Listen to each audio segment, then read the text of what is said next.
the academic experience and help to prepare students for the job market. I will pass the speech to Dara, our project director, and that's it. I'm so thankful for all you here.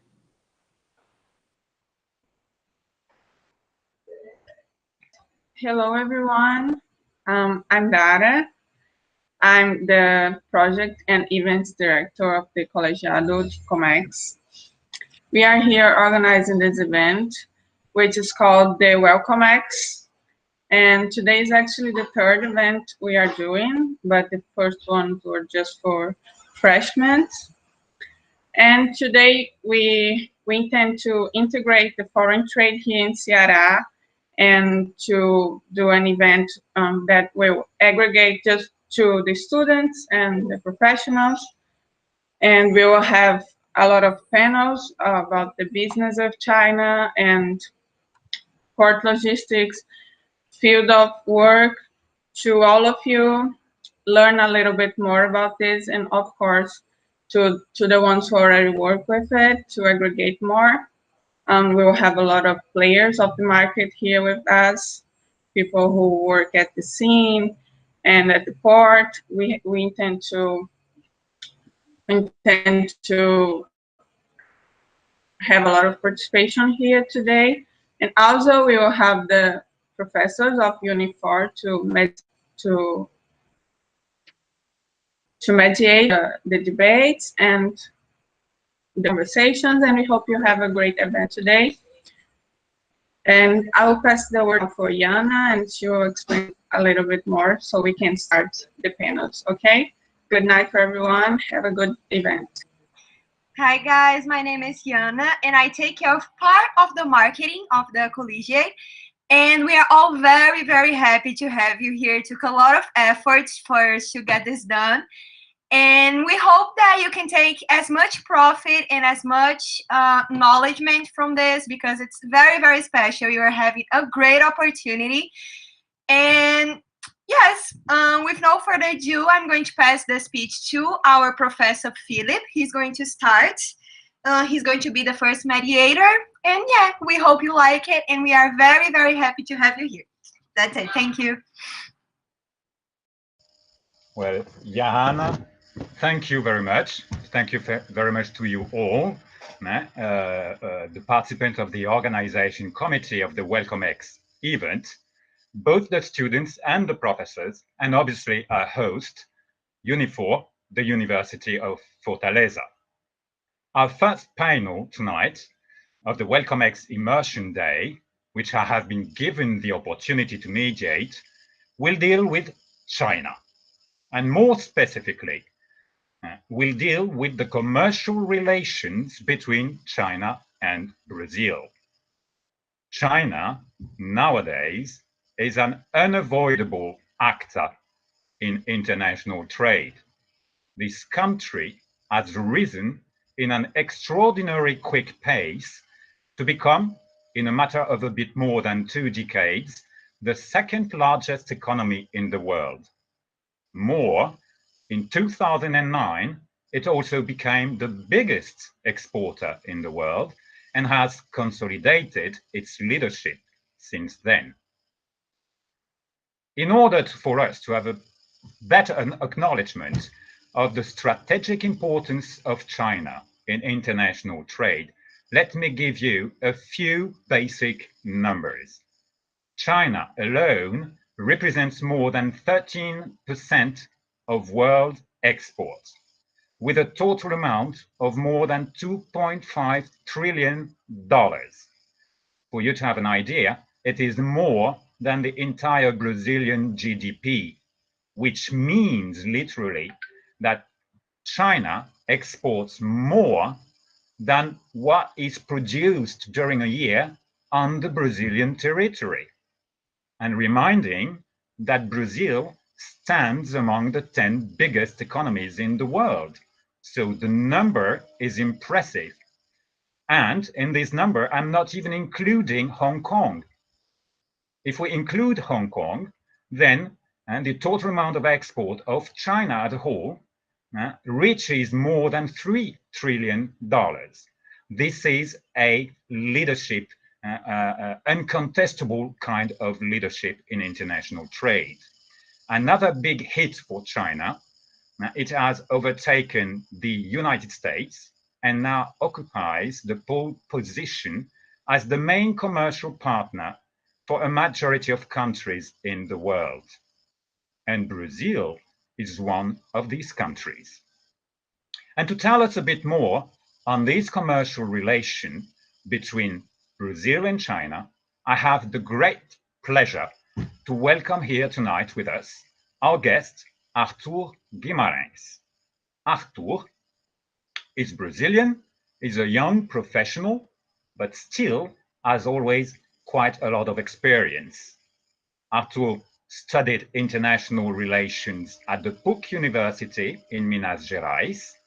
He then decided to take an exchange program and went to China. There, he got a master in international business at the Antai College of Economics and Management in Shanghai. He has been living there since then, even though he currently is with us here in Brazil. And for the last 5 years, Arthur has been the general manager of the Shanghai office of the Brazil-Chinese Chamber of Commerce. Arthur, during the next 15 to 20 minutes, will give us some insights of this Chamber of Commerce, its main missions. He will also talk a bit about the profile of the commercial relation between the two countries. And at the end of the presentation, he will offer us a few precious tips on the do's and the don'ts at negotiating with Chinese people.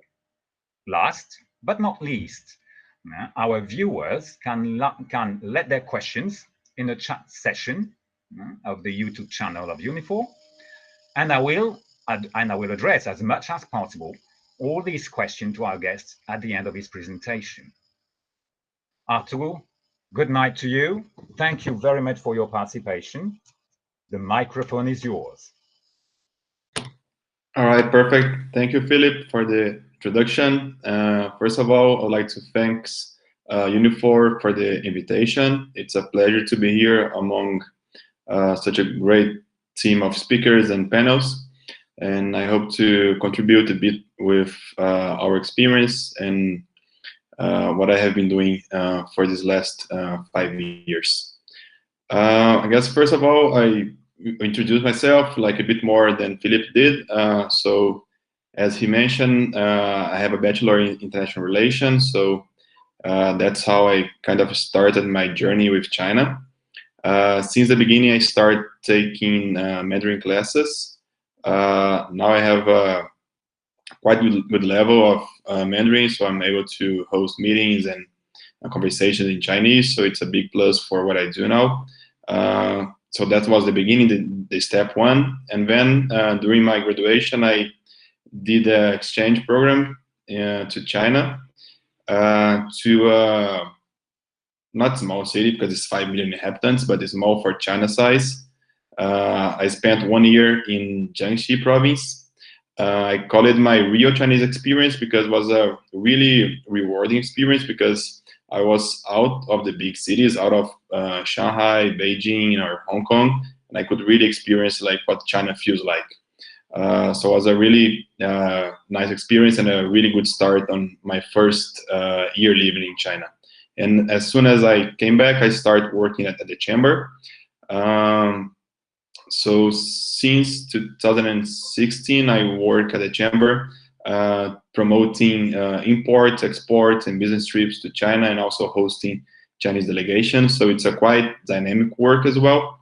For this part, I'll share a PowerPoint here just to explain a bit of what we do at the chamber now and what kind of service we provide. Can you guys see my screen, Philip? Yes, we can. All right. Very clearly. All right. So basically, we are a non-profit organization that the main objective is to foster and promote these ties between Brazil and China. So in any kind of industry or any kind of way. We have some formal recognitions from some institutions and also the consulates in Brazil. But basically, that's also a bit of the objectives, but basically, we provide service to Brazilian and Chinese companies that wants to do business in general. So we, for example, for companies that wants to export some products to China. So we help them doing like a market research to really see, let me take my last project I was working with. It's a dairy company that wants to export milk to China.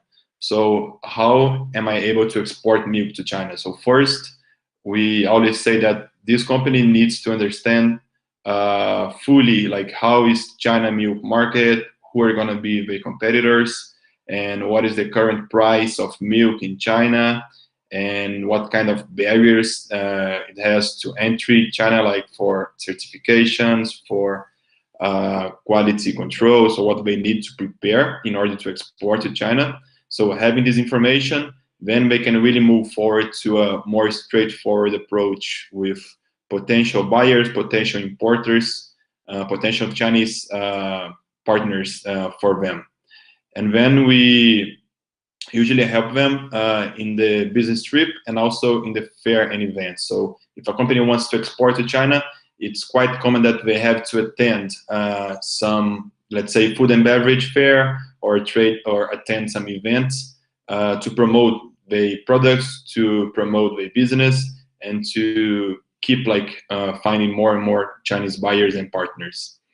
So that's one example for companies exporting to China. So we can take this milk example and use for anything like coffee or fruits, or I don't know, honey or acai. So any kind of products that Brazilian companies would like to export, we usually do this step-by-step process with them. Also, it's really common for companies that want to import from China. So we also help them in this way. So it's this outsourcing service. So it's basically we help them to connect with potential suppliers for any kind of products that they want to import. So right now it's really trending the 5G products, so fiber optics or telecommunication products, and this kind of telecom industry. So we also have our team there to help them to find the right partner, to help them to negotiate with Chinese companies that is not the same as Brazilian people do. So it has a lot of cultural difference, and we help to narrow this gap. And also we have some other service like supplier, like inspection and audit for suppliers. So to also help in this process for import and export. So that's a bit of what we do. But before continue my presentation, just keeping forward on my introduction. So I started in the chamber in 2016. So it's been 5 years that I've been working there. And since 2017, I came back to China. So I have been living in Shanghai. So Shanghai was a totally different experience from what I had in my exchange program. So Shanghai is the most international city in China. You have a lot of foreigners, a lot of Brazilian people. So it's a quite unique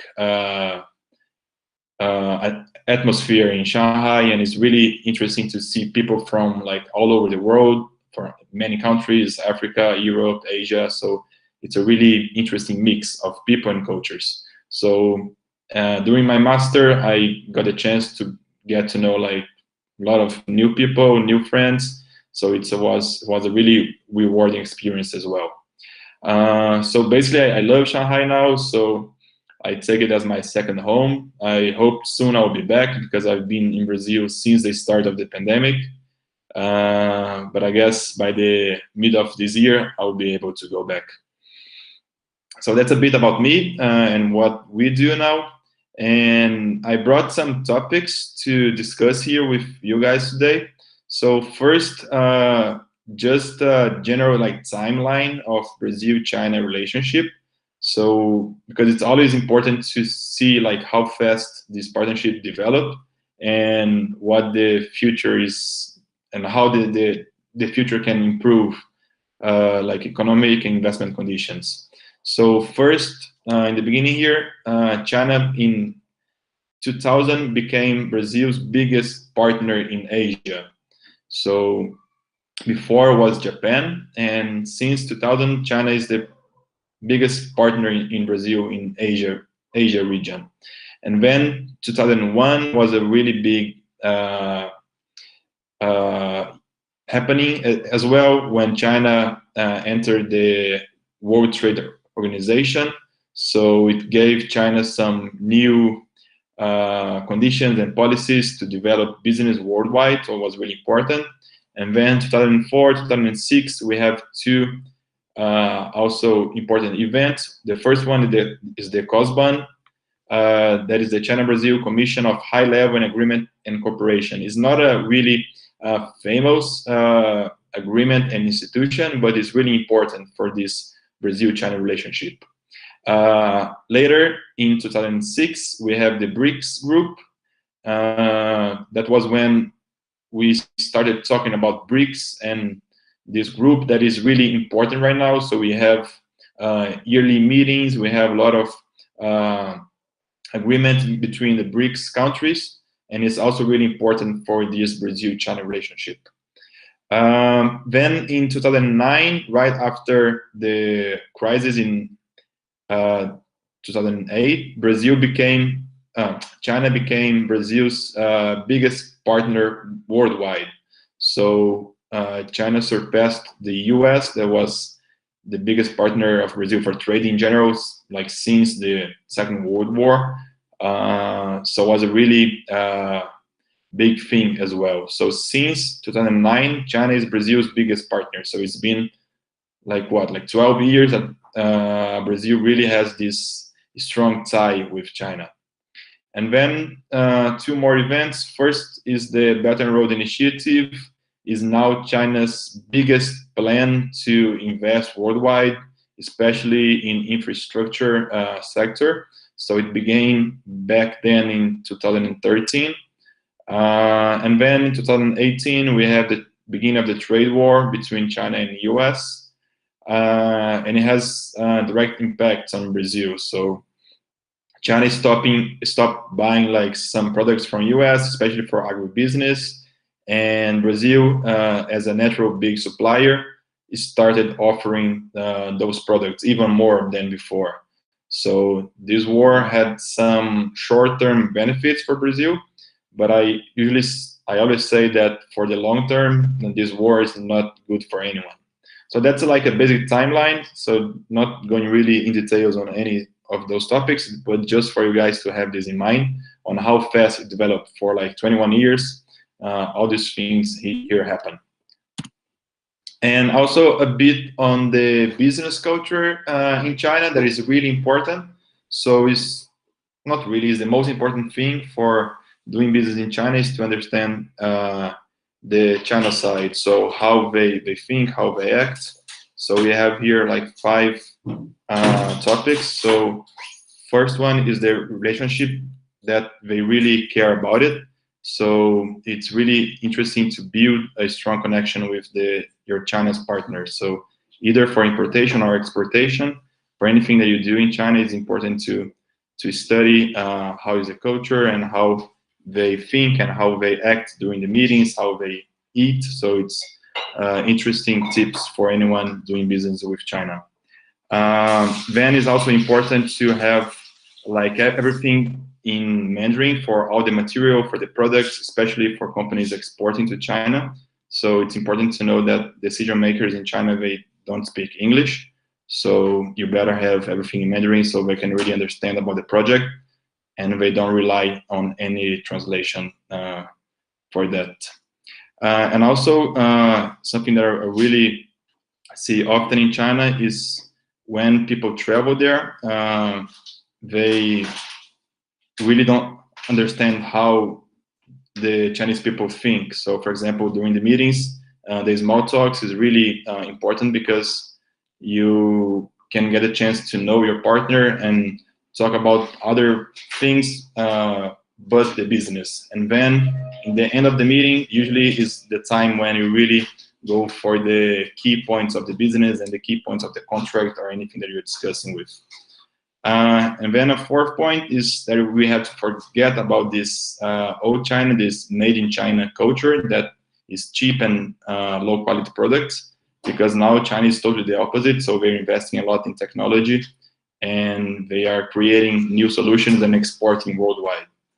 And also I usually say that people that needs to go to China at least once or twice a year for any business, for import, for export, or for investment. So make sure that you're there frequently.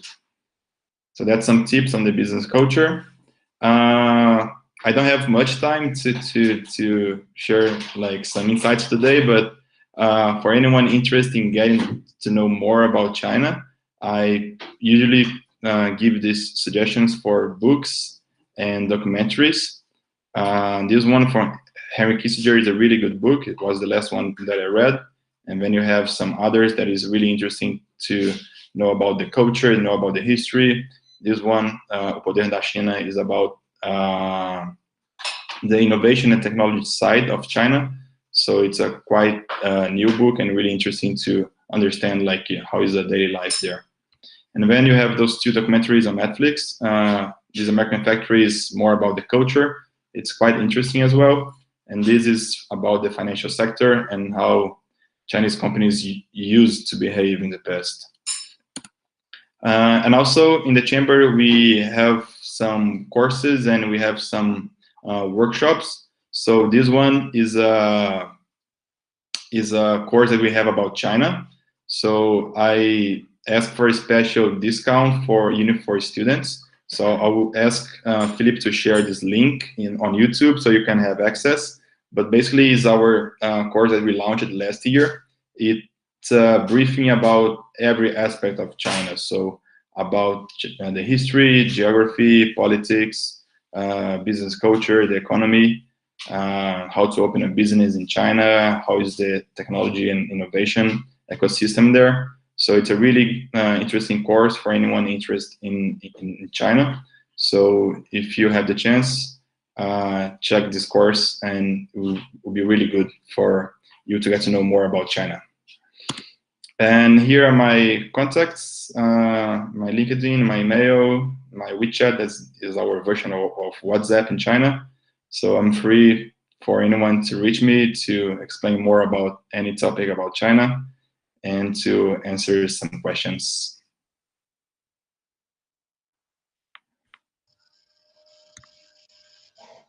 Well, Arthur, thank you very much for your presentation, your rich presentation regarding these commercial ties between Brazil and China.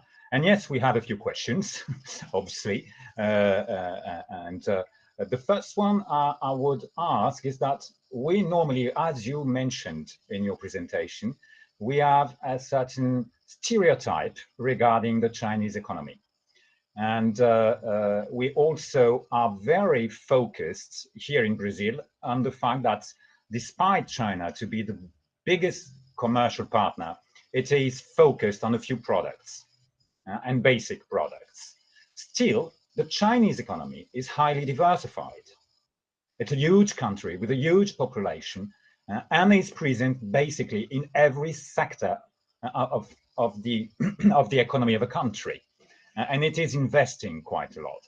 And as far as we know, the Chinese government more recently has decided to enhance consumption as a new mean for growth in the Chinese economy, which means certainly that new markets are arising and new opportunities, not only for importation, as we normally look at China as a country that we can import from, but to begin to look at China as a country that we can export to.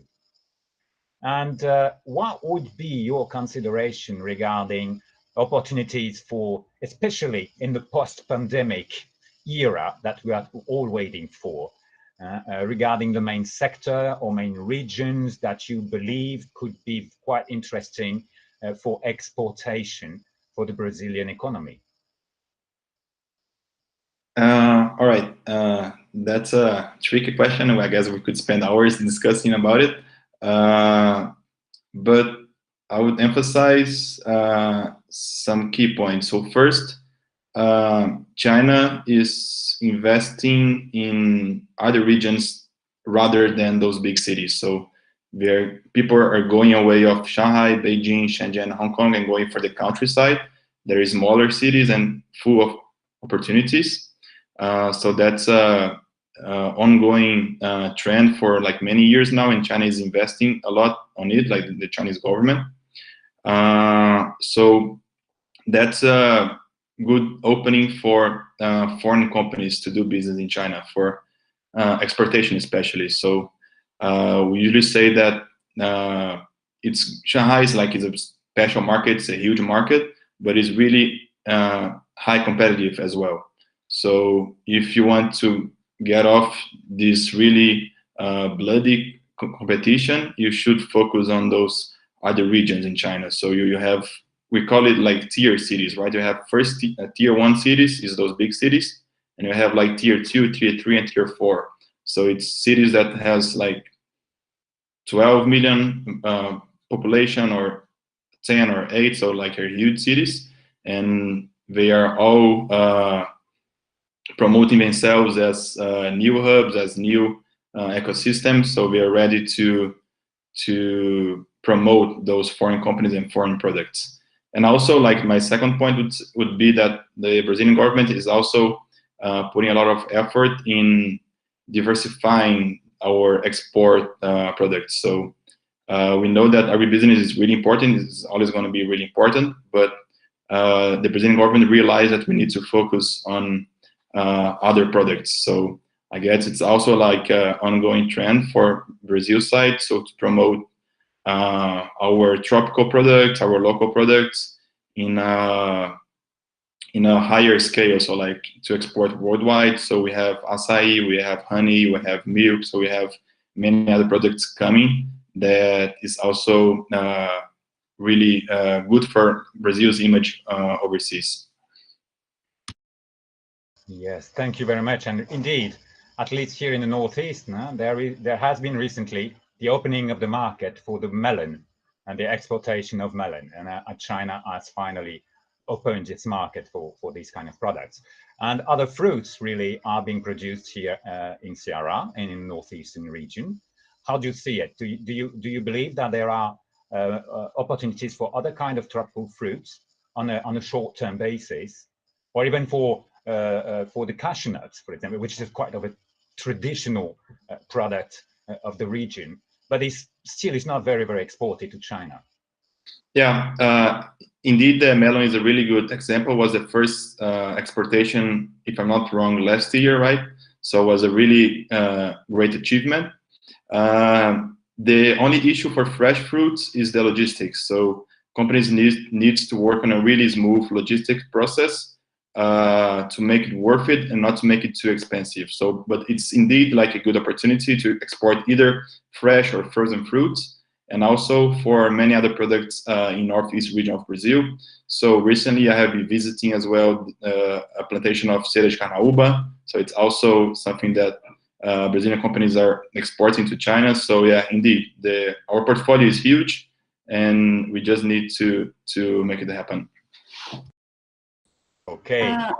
I have a question, me and the girls. Do you see the China-Brazil relationship as a codependent or a partnership relationship?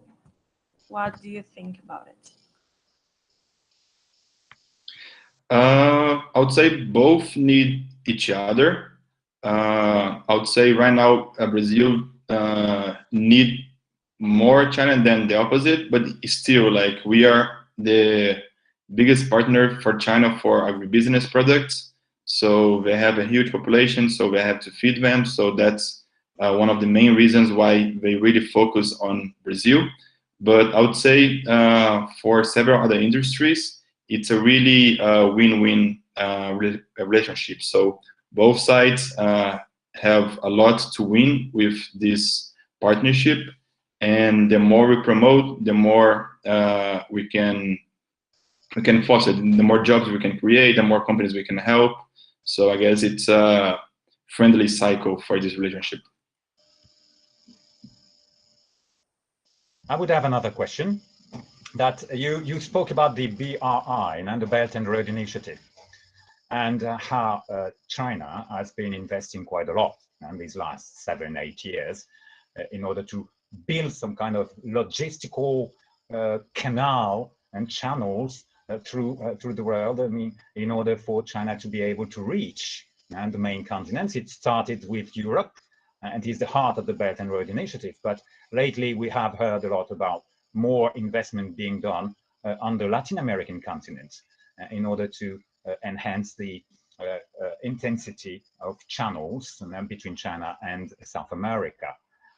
How do you see Brazil in this new organization of the logistics, and more specifically the northeastern region? Do you believe there is a chance for the building of more partnership between the northeastern region, the states of the northeastern region, and some of the states in China regarding these logistics that you were talking about? Yeah, for sure. I guess one of the recent big moves on China was to have the consulate in Recife to take charge of the whole northeast region of Brazil. So it means that they are aware of the importance of the northeast region for this relationship. And also something that we have trying to work on is that we see that some of the northeastern companies here in Brazil, they don't have the full support to do business with China. So I guess for other regions is more mature relationship, but we see a huge opportunity for northeastern states here in Brazil to develop even more business and ties with China. We have like those sister provinces that we used to call. So a lot of provinces in China, they have a formal recognized relationship with some of Brazilian states. So it's also one of the ways to promote even more these ties. At the present moment, the Ceará state has no sister province, as far as I know. Exactly. Pernambuco has one, but Ceará still doesn't own any sister province in China. Yeah. We certainly have a lot to do. You were talking about the necessity to go in the inner country in China. And as you mentioned, if in the capital, in the big cities, it is already complicated to maintain contact with people in English, since most of them do not speak English, I can imagine that in the country, and they speak even less the English country. What is the kind of support that you can offer in order to search for these alternative markets in China, and the approach to potential partners? What are the main tools that you offer, the main services that you offer to Brazilians in order to achieve this kind of goal? Yeah, so that's one of the issues, like not problems, like issues with the inner China. So the language is indeed a barrier now. In big cities it's changing, but for smaller cities it's quite difficult to communicate like fluently and to really have a chat in English. So that's why you really need the local support. So that's one of the help, the assistance that we provide for Brazilian companies. So we have access to partners throughout like Chinese government, associations and trade fairs and like private companies. So throughout this network, we can connect Brazilian business people with those regions in China. So I guess through like this relationship network is one of the most important things that we can offer. And also all those outsourcing services that I mentioned in the beginning as well. Can we consider that you talked about the cultural dimension in international negotiation, negotiating with Chinese people, and you mentioned a few basic tips, very important ones. Even though, would you say that there is a certain homogeneity between Chinese people from the different regions regarding these cultural dimensions that you mentioned, or do we have a lot of differences when we are negotiating with someone from Shanghai and someone from Guangdong or Chongqing or other regions of China? Yeah, that's a good question. I would say is the same as Brazil. So we're like both are really big countries. So here in Brazil, we really know like how different it is to negotiate with different states here in Brazil. So like in Northeast or in South or Southeast. So we all have different cultures here in Brazil. So imagining China. So like China is a bigger country. So the diversity is also huge over there. So both for food, for culture, for ways of doing business, on how you treat people. So also this is quite unique in China, and we all have to be aware of this kind of differences. Okay, if you would give a key word in order to maximize the success at a negotiation with Chinese people, what do you think would be that key word or key attitude, key posture that we should be aware of? We have a word in Chinese for that. It's called guanxi. I guess some people that knows China already heard about this word. It basically means network or relationship. So make sure that you build a relationship with your partner in China. So once you have that, you have like an open door for any kind of deal you want. So let's be first friends, then we talk business. Exactly. That can take quite a time. Does normally negotiation take quite a long time in China in order to be finalized? Yeah, it's a common thing there to take time to negotiate and set all the terms that you want to achieve. But once you have the Chinese partner trust, is much easier and much faster to build that. All right, thank you. And that would be my last question, and it would more be for the students. Now, I know that you raised curiosity, yeah, your history as a professional, your choice for China, and that certainly, and we have heard of some of the students here at Unifor who are interested at going to China, at trying to develop their career there. What would you say to them? How open is it there? How many opportunities do we have for them to grasp? All right, I would say it's much easier than you all think. So it's just a matter of having the right source and searching a lot about the Chinese universities. It's really common that the Chinese government offers scholarships for students. So we don't have like Latin, we have a few Latin students in China. So it makes like an advantage for us when we are applying for the scholarships. So if you want to study in China, you have a lot of opportunities. Choose like the region you want to stay, if it's a big city or if it's a countryside, and then search for a good university. You have different majors, different backgrounds to choose. So in general, it's much easier than we think. So I'm also open in the future to help the students in this process. Thank you very much for your participation, Arthur. We have learned a lot in less than 30 minutes, and we all are grateful for your disposition, your availability here with us. 谢谢. And I will, with that final word, give the word back to Lorena or Jana, Dara for the next panel. Thank you very much, everybody. Thank you. And enjoy. Thank you, Arthur. I'm going to pass the word to Afonso, our professor of Unifor and mediator of the second panel to logistics of Port of Pecém. Thank you. Okay, good evening, everybody. Welcome to COMEX Immersion Day. I guess the opening was already done, but can't emphasize this enough. This is a very exciting moment, and I'd like to congratulate the students involved and the professors as well, Larissa, Josimar, Chico Alberto, and the marvelous students. My name is Afonso Lima, as Lorena just said, and this is our second panel on port logistics, and our discussion tonight will be around the structure and engagement of the port of Pecém in foreign trade of our state here, Ceará. And we have two important guests in this panel, Mrs. Duna Uribe.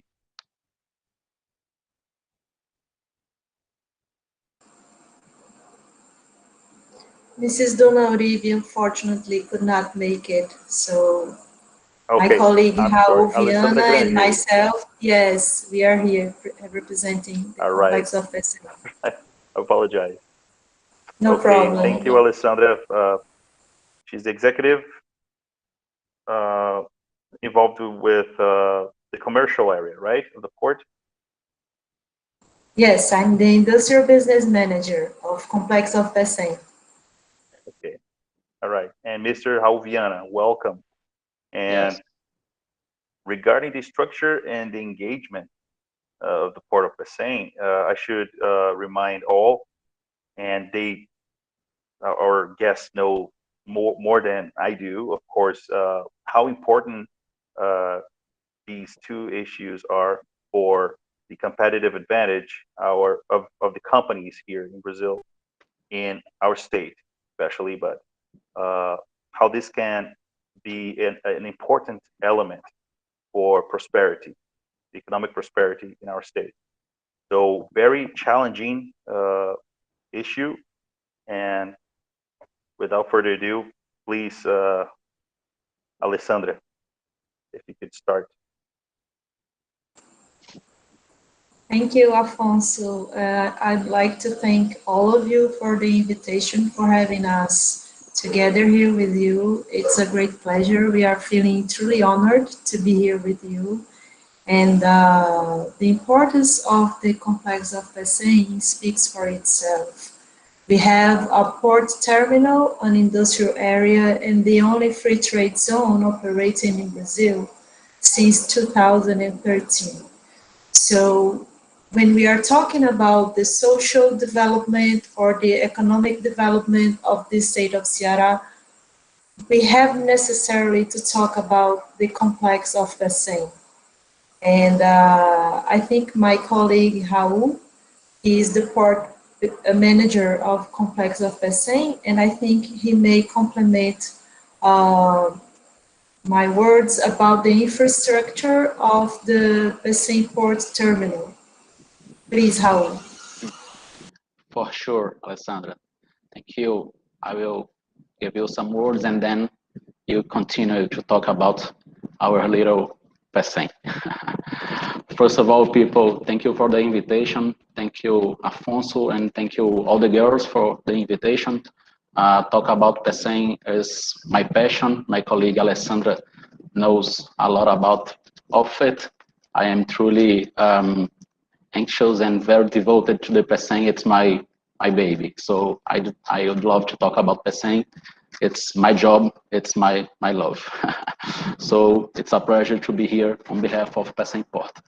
I will talk about a little about me. First of all, I'm Raul Viana, the commercial manager responsible for the commercial issues related to the Pecém Port since 2015. Since then, we've more than doubled in size, and I will tell you a little about our day-to-day basis, our labor. The Pecém complex is a joint venture, as told Alessandra, formed in December 2018 by the government of the state of Ceará and the port of Rotterdam. The company is responsible for managing and developing the industrial area, the Pecém port, and the free zone. The Pecém port itself opened in 2002, just celebrated its birthdays last Sunday, March 28. 19 years helping the process of developing the state of Ceará. The Pecém port is a multimodal port. I mean, we mainly move solid bulk, liquid bulk, the break bulk, and containers. there are the 4 mailing segments of all movement in the shipping. We have the capacity to handle 28 million tons for a year. Our best year was 2 years ago in 2019, when we handled more than 18 million tons. Well, to continue growing, the Port of Pecém recently completed the works of its second expansion. We gained a new access gate, a new bridge, the bridge number 2 for the piers, and also a new berth, the berth number 10. We have 10 berths to receive all the multi-purpose vessels that we handle every day. Pecém today has 10 regular navigation lines. 3 of them are for deep sea, 2 of them are for Europe, and 1 for United States, and 7 other lines for cabotage vessels for other parts of Brazil, the cabotage lines. We have the shortest turns time from South America to Europe and also to the United States. It's a very good competitive advantage, mainly for perishable cargos, such as the fresh fruits, for example. Was just told in the last panel with the colleague from China. The perishables need a very quickly trans time for their destination. So we have a very good competitive advantage here in Pecém Port. We are the last port of call of the lines. So it's very good for the perishables. Now some information about the cargo we move here in Pecém. The main cargo we handled last year were the steel slabs from CSP. We can't let CSP out of this talk. I'm here to do a little talk with you. That's because we do not our presentation any PowerPoint slides. The fresh fruits, the wind blades fabricated in AREAS, our big partner that is located in industrial area, salt, plastics, aluminum, iron ore, and coal. Those last 2 cargos are more handled in the imports for Pecém. The other ones that I told you are for exports. We have just back the ship-to-ship operations, the transshipment, the fuel transshipment. In the week we celebrate the 19 years of inauguration, we have handled again the ship-to-ship operations. That expression used in maritime environment for transshipment of the fuels. That's when a ship receives fuel from 1 or more ships. And from now on, the transfer of the fuels in Pecém becomes regular and continuous. We have also a very good information for our clients. Since last year, we have offered discounts for sustainable ships. In June of last year, when we celebrated the World Environment Day, the Port of Pecém joined the Green Award Network as an incentive supplier when deciding to reward ships certified by the Green Award Foundation. So the port now offers up to 10% discount on the fee for the use of our berth facilities for the ship that have that certificate. So guys, my goal here is really to chat with you, and now I'm available for any questions you may have. However, before I invite you to take a little virtual tour of Port of Pecém, because in that year of pandemic, we unfortunately are all the tour guided are suspended. So I have a virtual tour to present you and to invite you all to come aboard with me. Let's go.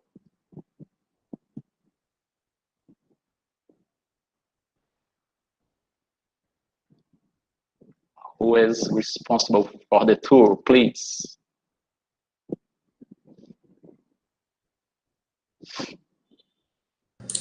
Just a second. Okay.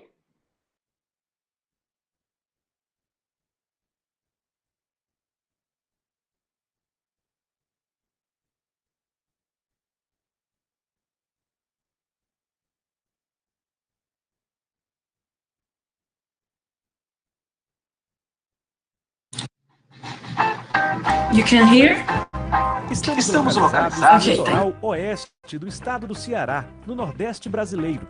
Ficamos a aproximadamente 60 quilômetros da capital Fortaleza.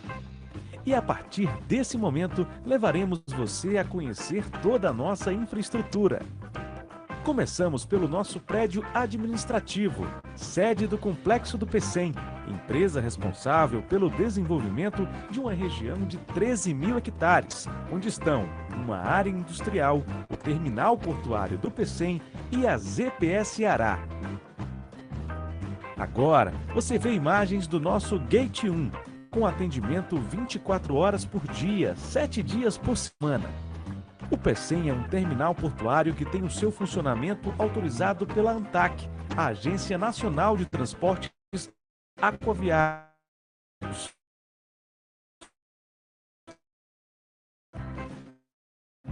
Nossos armazéns. É aqui onde ficam todas as nossas cargas.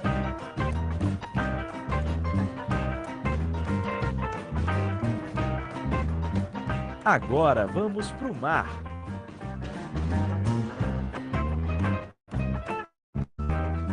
O PECEM é um porto offshore, ou seja, toda a nossa infraestrutura foi construída sob o mar. Estamos estrategicamente localizados na esquina do Atlântico, o que permite redução no tempo de viagem para os navios em direção aos principais terminais portuários dos Estados Unidos, Europa e Oriente Médio.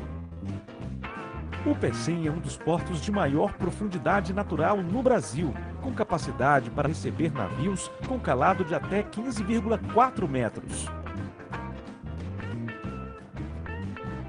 Nos nossos berços abrigamos até 10 navios simultaneamente. Nossa infraestrutura se destaca. Temos os únicos 2 super guindastes STS em operação no Ceará. Nossas operações são multimodais, por isso somos um dos portos mais conectados do Brasil, com linhas de cabotagem e longo curso. O PECEM é um hub portuário, eficiente e sustentável, não à toa concede descontos para navios sustentáveis. Além disso, acabamos de elevar nossa capacidade operacional. Com a conclusão de um novo curso de atracação, uma nova ponte para os piers e um novo gate, um portão de acesso conectado por uma nova rodovia à nossa zona de processamento de exportação, a ZPS Ará. O Porto do PECEM faz parte de um complexo pensado para atender não só ao Ceará, como a todo o Brasil, com soluções de A a Z para o seu negócio. Agora, vamos nos despedindo. Esperamos que você tenha gostado do nosso tour virtual. Complexo do PECEM. Somos feitos de pessoas e do compromisso com o desenvolvimento. Thank you, Lorena. So as soon as we can receive you.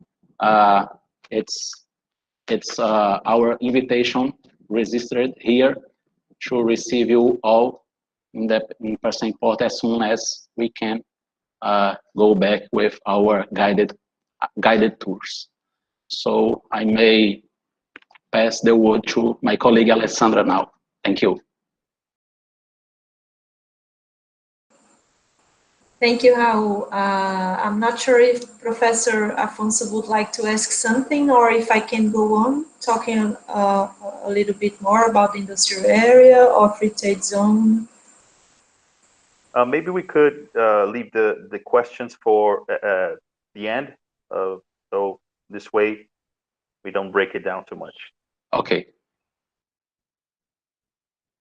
Okay, thank you so much. So as you could see through our video, when we talk about the complex of PECEM, we are talking about a port terminal, an industrial area, a large industrial area, and also the only free trade zone operating in Brazil.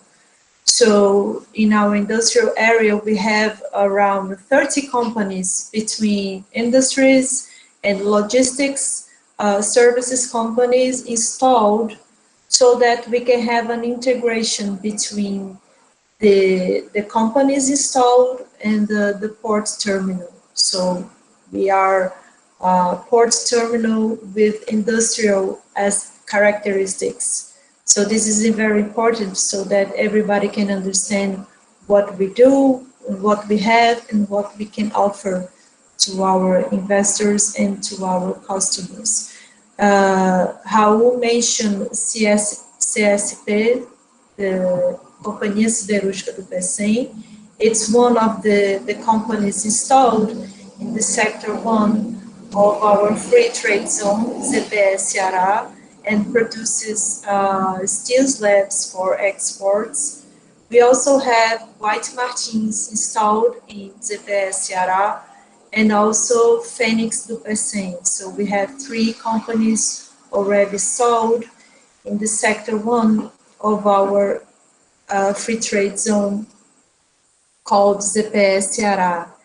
And besides that, we are expanding our free trade zone. We are going to have a Sector 2, and we currently are under works so that we can offer this area for new investments for medium and small companies that would like to invest in our free trade zone that offers special conditions, tax benefits, legal safety, and so that they can have a better condition in the international market. So we can offer this industrial area, all the infrastructure for our new business to invest in ZPS Ceará. And also we have companies such as Aeres Energy, Votorantim Cimentos, Apodi Cimentos, DSM, J2, and so many other companies, EDP, Eneva, with production of energy. So we have huge companies, huge industries installed. We have logistics companies already installed so that we can give a response to the market the best that we can. We used to say that we have our strategic location. We are in the corner of the Atlantic. As Raul mentioned, we have the most competitive distance, transit times to the North America, to Europe, so that we can have a great transit time to handle all the cargo, all the maritime cargo to these continents. And to sum up, this is what we do, this is what we have. And Professor, it's very hard for us to stop talking about complex of Pecém because we love it so much, and that's why we did not have a PowerPoint presentation. We had that video, and we have another video to share with you. So please feel free to interrupt us and to make questions so that we can make this opportunity very interesting for our audience, and especially you guys. Okay, thank you, Alessandra, and Raul for sharing this knowledge with us. Let's go to the second video. You can all see?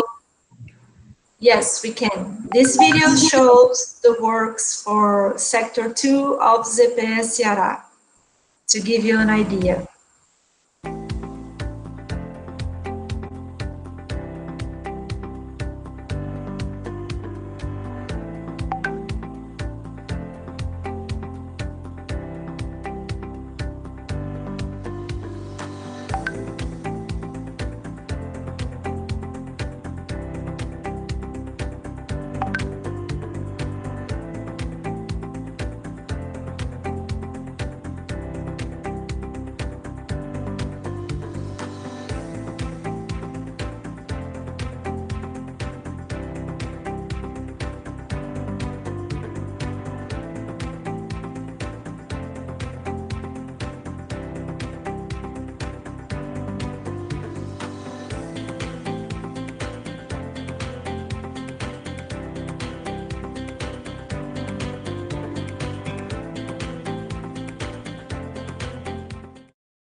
So there you go. We have a total of 137 hectares for the sector 2 of ZPE Ceará, and we had started our works in an area of 23 hectares. And the investors may choose the size of the area they want to install their business. We have to have an industrial business to be installed in a free trade zone area in Brazil. So you could see our video showing our completion of 80% of works in our sector 2 of ZPE Ceará. That's fabulous, very interesting and big.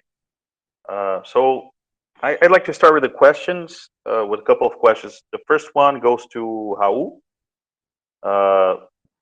Thinking about the operations of the Port of Pecém, could you share with us some of the benchmarks that the port uses in order to, kind of measure the performance of the port, and how these benchmarks, the numbers have evolved over time? And to Alessandra, what are the, aside the aspect of being a manufacturing company to be at ZPE, what other mechanisms are necessary to for a small and medium-sized enterprise to be located at ZPE and take advantage of these facilities? The ladies first, Alessandra. You, please. Thank you. Well, we have a federal law in Brazil that guides ZPE region in Brazil. So you have to have an industrial company. We cannot have service companies installed in free trade zone areas in Brazil to have all the fiscal benefits. And besides that, you have to follow all the rules that this federal law brings, and you can present your project to ZPE Ceará so that we can help you to go step by step to install your business with us. So you have to have an industrial business. You need to export at least 80% of your production, and you can sell 20% to the internal market, to the Brazilian market. And we also have it's a long-term contract. The federal law brings a legal safety of 20 years for the business installed in free trade zone area. And also you have the exchange freedom. You can leave all your currency in your exchange outside Brazil. So these are some of the advantages that the free trade zone areas in Brazil offers for the investors. It's a good mechanism to bring more competitiveness for Brazilian companies in the international market.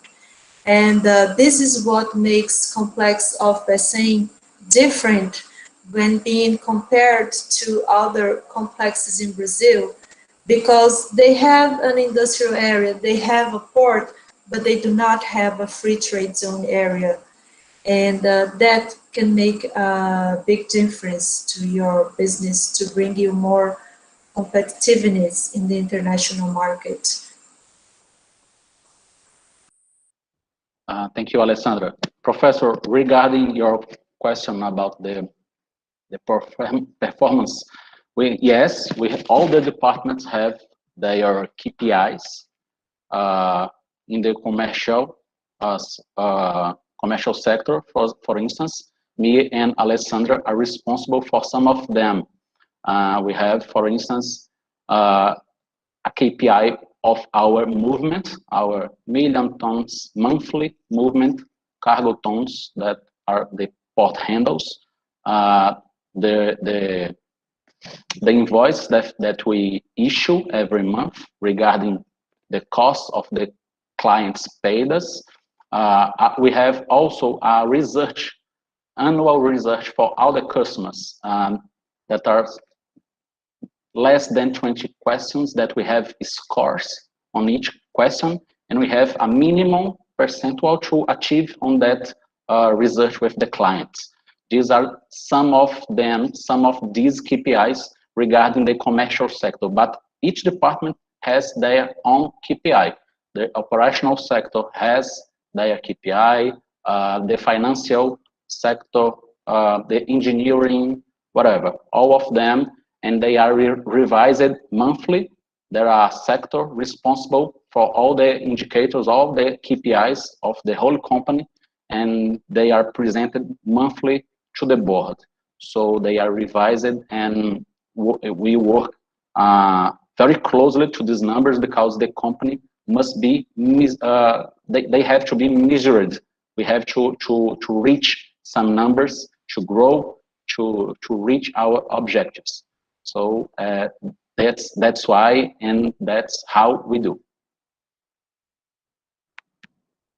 Perfect. Very interesting.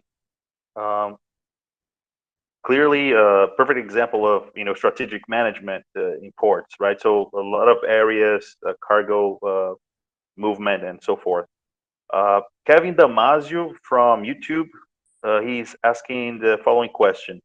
Even though Pecém is located in a strategic area, we don't have direct routes from Asia or Europe on import shipments. So what's the reason for that? And how soon can we expect new routes?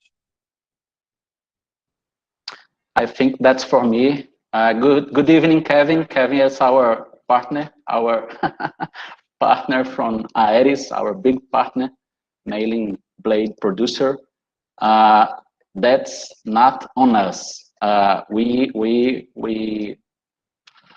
are anxious for this line from and to China. We had it 2 years ago, I think, and there was a very success. All the clients love it. We love it, of course, and for reasons that we really don't know, the shipping lines not yet put it here in a regular basis.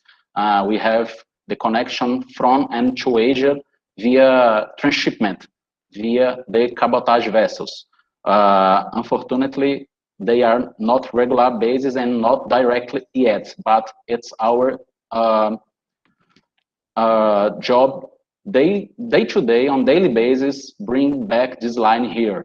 We have the numbers, we have a perfect condition, we have the opportunity to use the Panama Canal. We are the first port through Panama Canal going basis from and to China, so it's a big competitive advantage from Pecém, and the reasons are not on us. We have the infrastructure, we have the cargo, we have the customers, we have all to have the line here, and we are working hard to get it back. All right. I have another question regarding what would you say would be the key 2 or 3 aspects of federal level policy that could help or give Port of Pecém a certain competitive edge, right? We know that there's a lot of bureaucracy regarding companies, the exports, right, and imports as well, and all that process. But there are other issues as well. These are the most apparent, at least. We see this every day. How hard it is for companies to move their products around, and there are other parts of the world which have faster, they move faster and so on. So what would you say would be the 2 or 3 main aspects at a federal level that could help for Pecém be more competitive? Tricky question, Professor. Please do not put me on a difficult situation, but one of them you already said, bureaucracy, for sure.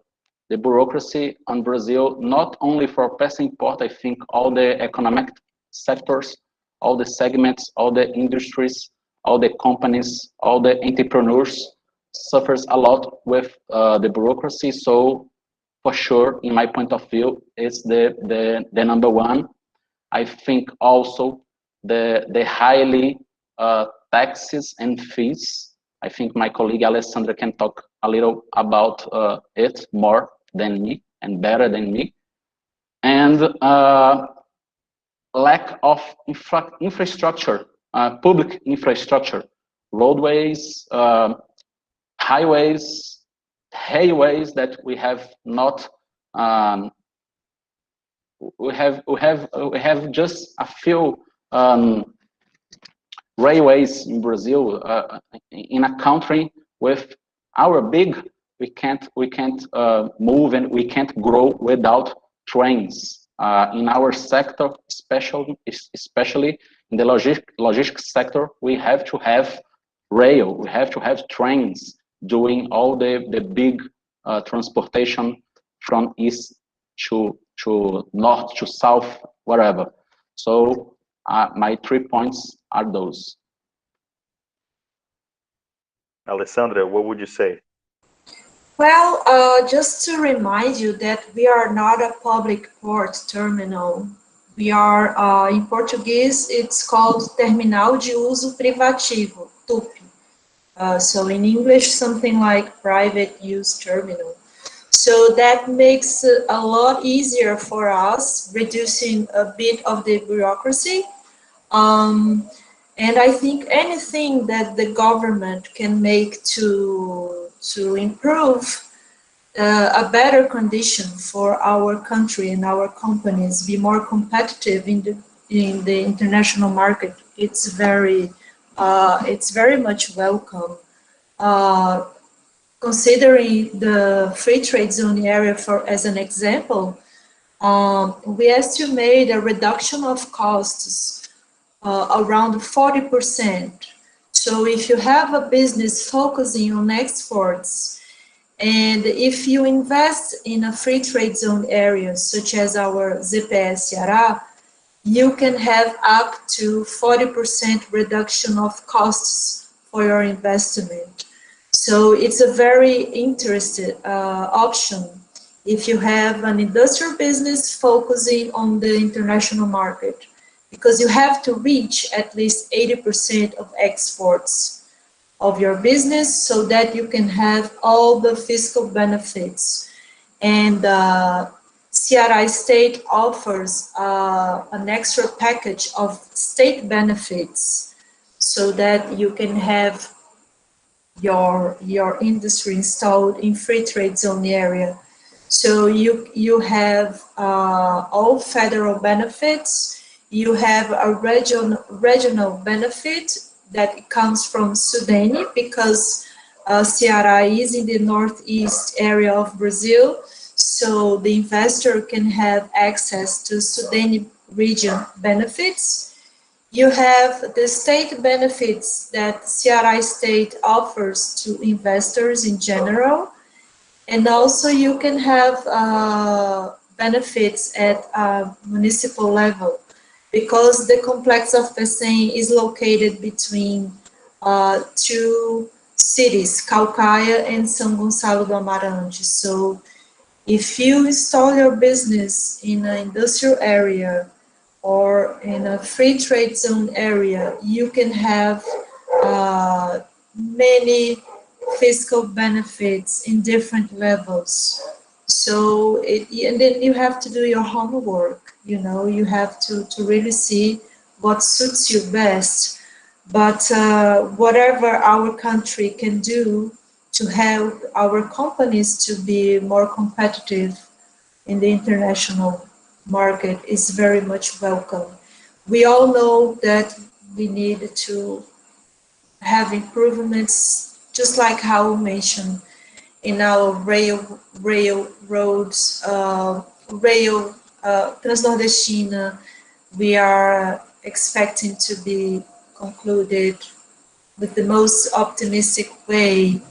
So we needed to have these gaps, you know, in a better way, so that we can be even more competitive. Great. We have a question from YouTube, another one from Alice Barroso. So how does the blockage in the Suez Channel, has it impacted the operations at PACEM?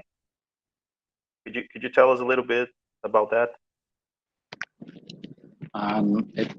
It has not impacted yet, but I think it will, because it not arrived here yet, but I think it will, because it's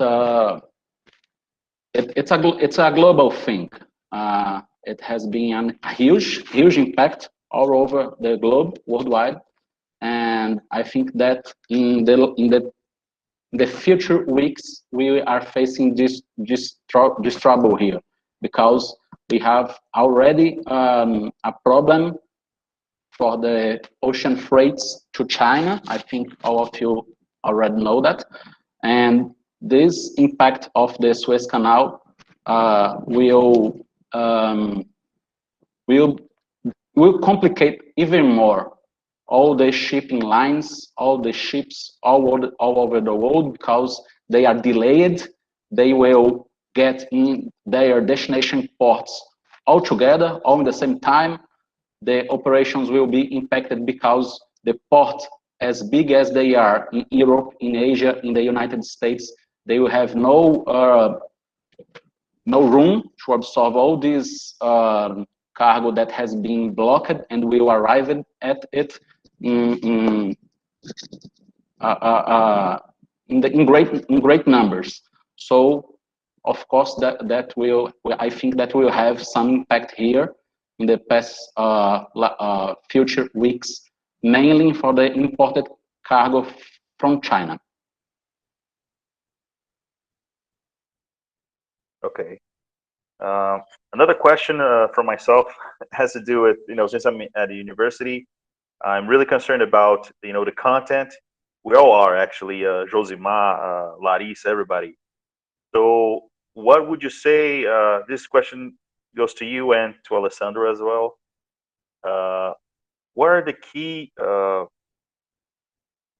capabilities, knowledge that every student who wants to work as a manager in a port or a related organization, right? What are the key knowledge and capabilities that the students need to have, right, in order to be a good manager? I think I will let Alessandra reply, because she's the expert in this issue, in this subject. She's a speaker for ISPOLOG, for the students of the ISPOLOG, and she's the one. Thank you, Raul. It's very kind of you, but I think you need to have to know how to work as a team. How and I and our team, we have a great relationship. You have to love what you do. You have to have passion for what you do, and you have to be completely honest, committed, and dedicated to your work. And also, of course, you need to improve your skills, your knowledge. You cannot stop learning. You cannot stop reading. You cannot, never stop doing that, because everything changes so fast. And bring your network connections. You need to have a very good, a very strong networking relationship. I think that's it. I'm not an expert. Raul is very kind. It's very kind of him. But, companies, Complex of PACEM is a joint venture company. It has 2 shareholders, like Raul mentioned. We have the government of the state of Ceará, and we have the port of Rotterdam. And they want from their professionals what all other companies want. So you have to be dedicated, committed, honest. You have to know how to work as a team, and that's it. And I think and also these initiatives, I'm overwhelmed by you guys, because you are always ahead of the curve, you know? You are always thinking ahead, thinking forward, doing things, and you are so very well connected to what's going on throughout the world. And this is very special. And I think that all companies also value that very much. So, and so one last thing, it's very nice to share what you know with other people. So I think companies also value that. If you share your knowledge to your colleagues, you know, if you are open to receive feedbacks, sometimes they are not what you expect, but it's very important to listen and not only talk, you know, listening is very important. And I think that's it. I'm sure Raul can complement my words, because he's a great manager, he's a great team worker, so I'm sure he can complement.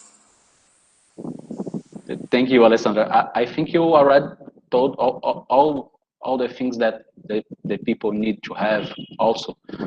I have nothing to talk, because you already told everything. I think I have to emphasize that all the ones are here are in fact ahead of the competition, because we are here in a Tuesday night, 9 p.m.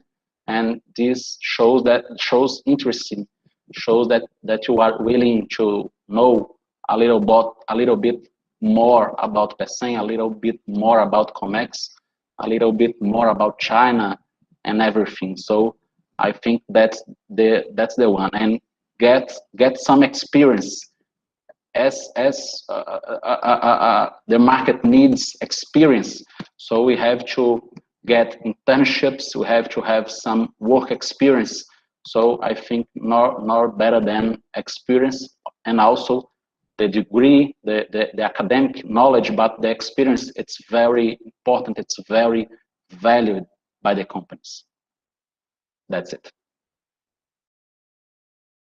All right. One last question, I guess, and then I think we might be done, right, Lorena? My last question would be regarding international supply chain as an area of companies. So not really related to the port itself. So regarding company, you know, in my class, I'm really concerned about showing students, and of course sharing also examples of companies. You know, I show a lot of YouTube videos on the operations of companies such as DHL, Dell Computers, Amazon, right? So recently Amazon acquired filed for a shipping line, right, from China. So they actually have a private ship. So this kind of shows us like how successful companies internationally, they emphasize a lot supply chain, right? So from your perspective, thinking outside of the Port of PECEM, do you think that companies in Northeastern region, are they emphasizing their supply chain internationally? How do you see companies looking at this? Or are they more focused on their internal operations? How do you see this?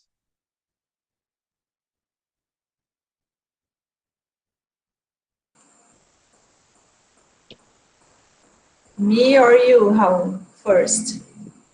Ladies first, you can go, and I go ahead. Thank you. I think this whole pandemic situation put the supply chain issues to all of us. So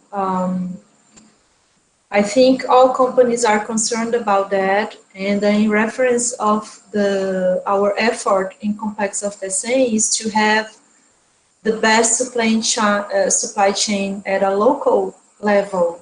So we are really putting all our efforts to develop supply chain at a local level so that we can give a good response to the industries already installed in our area. For example, we have Aeres Energy installed with us, so we are really working hard so that we can develop a renewable energy supply chain in the surroundings so that they can give a good response to Aeres Energy, for example. And so that other industries installed, we are working so that we can have that too. So I'm sure all companies are worried about it due to this whole pandemic situation, because nowadays, basically China provides everything and we import everything from China. And then COVID-19 comes and puts, you know, everything under perspective. And I think the companies, they need to have a plan B, a plan C right away so that you can, you know, like this whole Suez Channel situation, all ships in line, under delay, everybody waiting for their cargoes, and it's something really critical. So I'm sure all companies are worried about it and are studying ways to overcome this situation. Just a few words. I think that this question, Professor, we may talk that dictate that says think global and act local. I think that the companies must do that right away, from yesterday, as we say here. I think that unfortunately, not of all of them are thinking in this way. I see some customers, you said to not think about PECEM, but it's very difficult to us to not think get PECEM because it's our regular basis labor. So I see some of our customers get in their second plan new ways to do their jobs, to do their imports or exports. I saw some days ago the huge shipping line, Maersk company, they bought some airplanes. So they are not doing only the maritime transportation, they are going to the air transportation. So they are thinking outside the box. The huge company, the biggest company of shipping transportation in the world, is now getting to do the air transportation. And as they are the pioneer on that idea, the others are thinking the same. CMA CGM is thinking about, and so the competitors follow the line. And when we see the companies, the enterprise here of the northeast of Brazil, unfortunately, there are a lack of this thinking global, enact local. So I think that they should think a little bit faster. The pandemic accelerate this in a way, but I think they are need to huge and to emphasize some other ways to make money. Perfect. Thank you too. I think we have time for the last one. This comes from Dara Luisa from the YouTube. We've seen a huge growth at the port since the beginning, but clearly there's still a lot to improve. What are the perspectives of improvements for the next years? I think Alessandra already mentioned the expansion of ZPE, but are there other projects that you would like to mention, Alessandra, or how? I think that Alessandra can talk about the industrial area, and I talk about the port perspective. Okay, so besides ZPS Ceará, that it's growing to a second area, it's under expansion. We also have a large industrial area. We have more than 3,000 hectares so that we can offer for new investments, new companies to be installed in our industrial area. And also, I'm not sure if you have followed, but we have launched a few weeks ago a green hydrogen hub.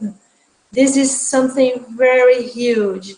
The state of Ceará is just like you guys, ahead of the curve, is going to produce green hydrogen for exports. So we have the government of the state of Ceará thinking forward, and we have our international shareholder, Port of Rotterdam, is going to be the biggest green hydrogen hub in Europe. So we are making this match so that we can produce clean energy, and we are going to contribute a lot to decarbonization. It's a huge problem nowadays. So we have the vision of sustainability in complex of PECEM. So we are also we are always thinking about these projects like this green hydrogen hub. It's something that makes us very proud. And these projects are usually very big projects, and they take some time. So, but in the next couple of years, I'm sure we are going to be producing green hydrogen. We are also focusing on bringing other investments to our complex of PECEM. So, you know, like renewable energy, also always having this sustainability vision to bring great industries to be installed in our complex of PECEM. So I think that how we can complement about the port infrastructure and our capacity of cargo handling, new equipments, and everything else.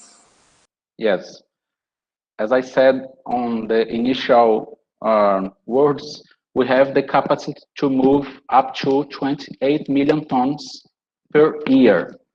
Nowadays, we are moving 19 million. So we have up to 10 million tons to grow and to be necessary another brick in our infrastructure. So there is a lot to come. There is a lot to grow.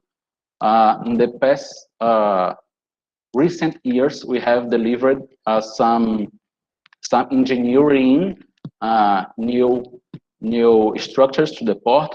As I said, the gate number 2, the bridge number 2, the berth number 10. In the 2 or 3 last years, the other berths number 8, 7, 8, 9, and 10 nowadays.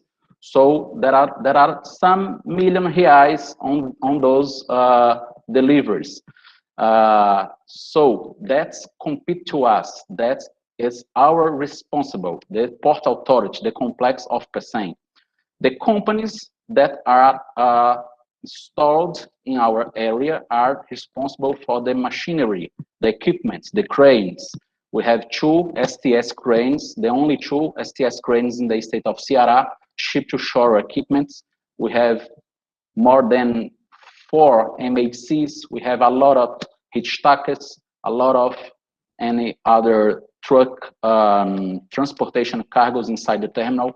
So we are constantly and reviewing all the needs with the engineering, with the operations departments, with also the companies that are responsible for the cargo handling inside the port.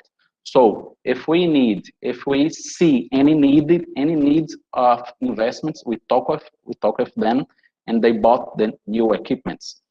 We are as we speak here, we are installing the first new crane that will move siderurgical cargoes, especially the steel slabs for CSP, and coils, a lot of coils that we move since 2002, our cargo fraud for some importers here. So we have also in our plans to expansion our yard. So, but it's not necessary yet. We have to grow even more to be necessary a new yard. But when it's important to make clear that when we talk about port business, it's long-term business. Nothing is done in 1 month, 1 year. We have to plan long before. We have to plan 5 years before, 10 years before.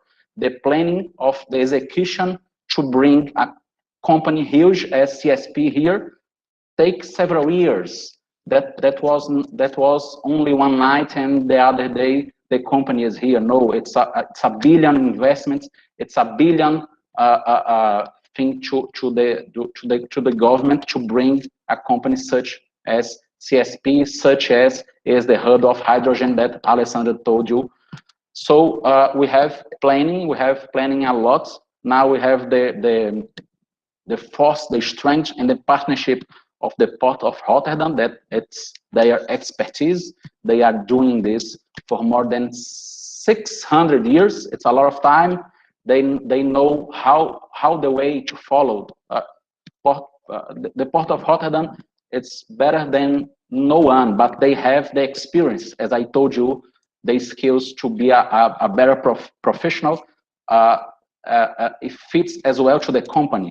When we have a difficult thing, a new thing, a new challenge to face, they say us, hey guys, I have already faced this challenge. Go that way. That way is the correct way. Don't go by the wrong way, because I went there before and it's not working. So go there, follow my lead. And that's why the partnership it's so good. And I think it's that. All right. Yes, so to sum up, to become even more a container hub, we have our free trade zone area, the only one operating in Brazil. This is huge. So since 2013, we have the green hydrogen hub. We have renewable energy. Considering free trade zone area, we have an external consultancy and Observatório da Indústria from FIEX system. They indicated us sectors as food,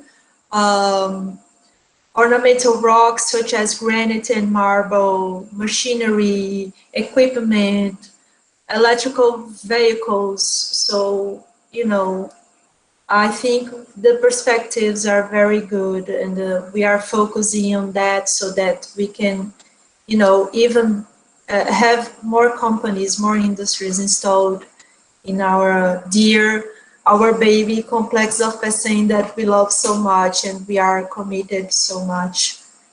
So I think that's it. All right, excellent. Thank you, Alessandra Grangeiro, for your marvelous lecture on Port of Pecém. Also, Raul, for showing us more about numbers of the operations themselves. And I'd like to give a special thanks to the ladies, Lorena, Yana, and all the collegiate as they call, colegiado, our professors, partners in crime and in academia, Josimar, Larissa, Chico Alberto, and Milena. I'm forgetting Monica. And that's it for tonight. Thank you, everybody. You're welcome, Professor. It was our pleasure. Thank you. Thank you, girls. Thank you so much. Please follow us on all our social medias. We have Instagram, Twitter, LinkedIn, Facebook. We have everything. Complexo do Pecém. Please follow us. All the posts must have the hashtag Go Pecém. Go Pecém, yes. Hashtag Go Pecém. Thank you, people. Bye-bye. Thank you so much. Thank you. Thank you, everyone. Thank you, Professor Afonso. Thank you, Alessandra. Thank you, Raul. I think this lecture aggregated knowledge for everyone here. And I hope you guys are having fun. like I am, and also learn a lot. And we are going for our last panel now that will talk about the fields of work. And I would like to invite Professor Larissa Amaral for this panel. Hello everyone. You are still here with us. Welcome to the third debate for today's Welcome sessions. Thank you all to be here. Thank you, Ale Grangeiro, for the partnership at Sierra Global. Thank you all for the presentations. Thank you all to be here and especially be still here. And I have to congratulate these girls also, like Alfonso did. Dara, Lorena, Yana, Alice, and Elaine. I'm so proud of you. You show us the power of the students together. In this panel, right now, we'll talk about the field of work in foreign trade. What the future deserves for you guys. Here at Uni4 Foreign Trade Under Degree, I used to say, we all wish the best for you. We really expect that you could be your own bosses, if you want to, for example, or even found an empire. Guess what? A huge CEO, perhaps, whatever you want. On the way, we have to learn with the vast experience that we can, and of course, make a difference. Be really good during this journey. Please notice that the work starts when you start the course. And always time to be better, like Alessandra said. So please welcome our guests. Give, please, applause, virtual hugs, and love in the chat. And show us that you still have energy here in the chat, please. And of course, send your questions here in the comments. Please welcome to our guests right now for this panel, Wagner Luporini. He's supply chain manager at Campac company. Hermes Monteiro, advisory and customs clearance service, and I guess I can call him friend. I love this guy. And also Felipe Faria Araújo from SIM. He works like a competitive intelligence analyst. So welcome you all. You can start, Wagner. Okay, thank you. Thank you all for the invitation, for this opportunity. And I would like to share with you some information and some vision from a perspective of the industry. I've been working for the industry, especially for multinational companies, for more than 30 years now. And I have a very particular, let's say, perspective on the supply chain and the foreign trade itself by working these companies. I also had the opportunity to work outside of Brazil for 8 years.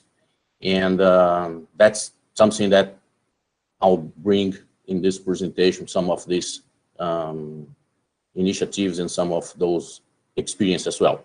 So I'm going to talk about some critical aspects of the foreign trade and supply chain area. Yeah, we can move to the next slide. The emphasis obviously is in the industrial area, manufacturing companies in general. And in order to introduce all these topics, I would propose to start with some macroeconomic context and figures. Then we go to environment and main work streams within the foreign trade area. We're going to see that we have different alternatives within this area.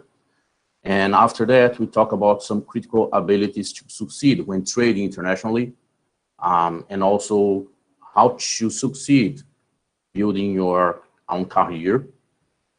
And finally, some hints on what are the challenges you're going to be facing for the new future. So from macroeconomic perspective, there's one thing that is very important to keep in mind. We are living a very special or specific age or era, and this is the information era. And in this area, the knowledge workers are the ones making the difference. So information, knowledge, and high education level were key success factors in the economic transformation we faced over last century.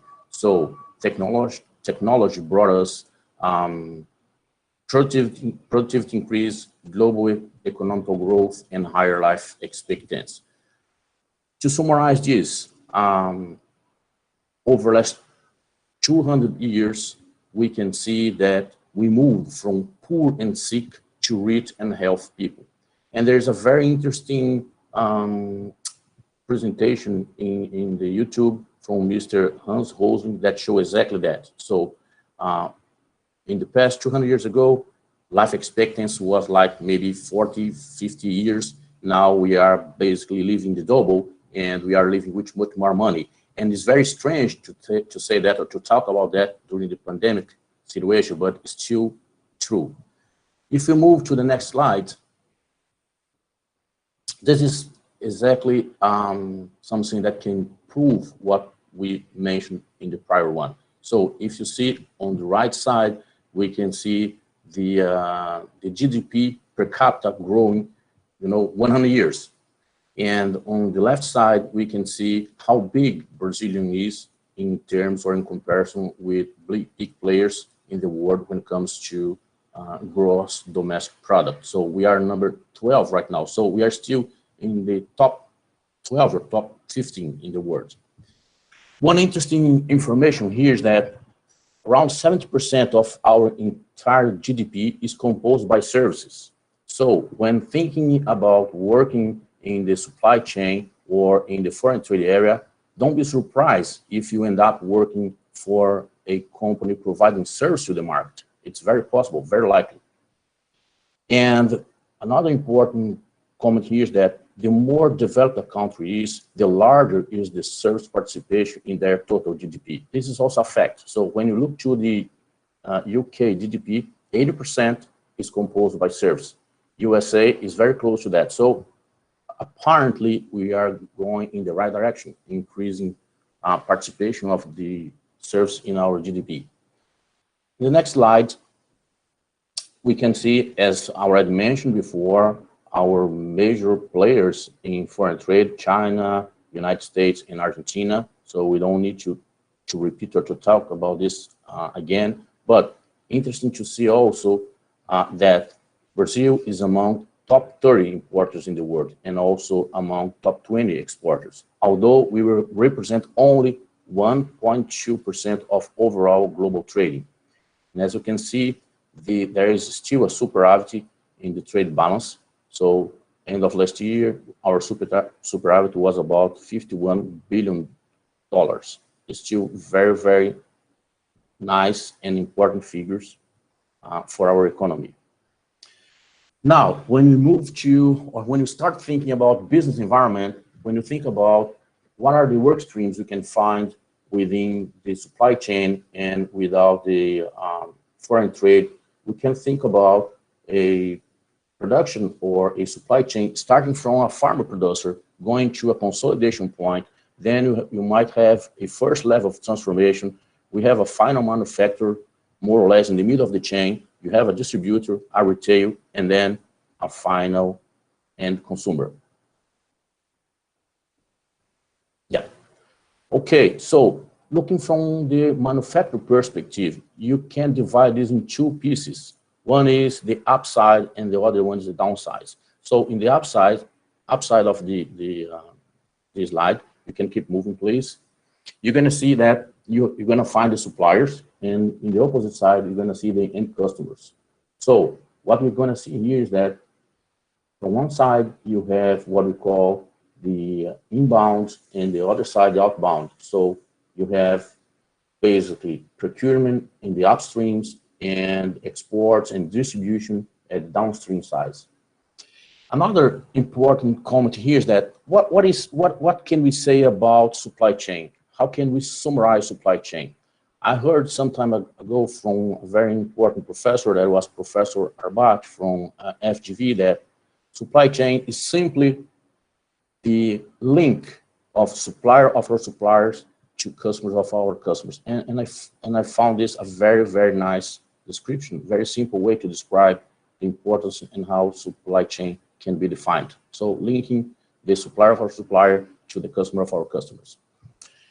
Now, when we look to the industrial organization structure in a very simplified way, and this is something that I create myself just to be convinced on how simple a organizational structure coming from the industrial side can be, mainly you can have 4 major blocks. One block is the block related to the product development itself. So you need to develop something. You need to have a bunch of engineers sitting in their workstations and conceiving and designing new products. After that, you need to build up a supplier chain base.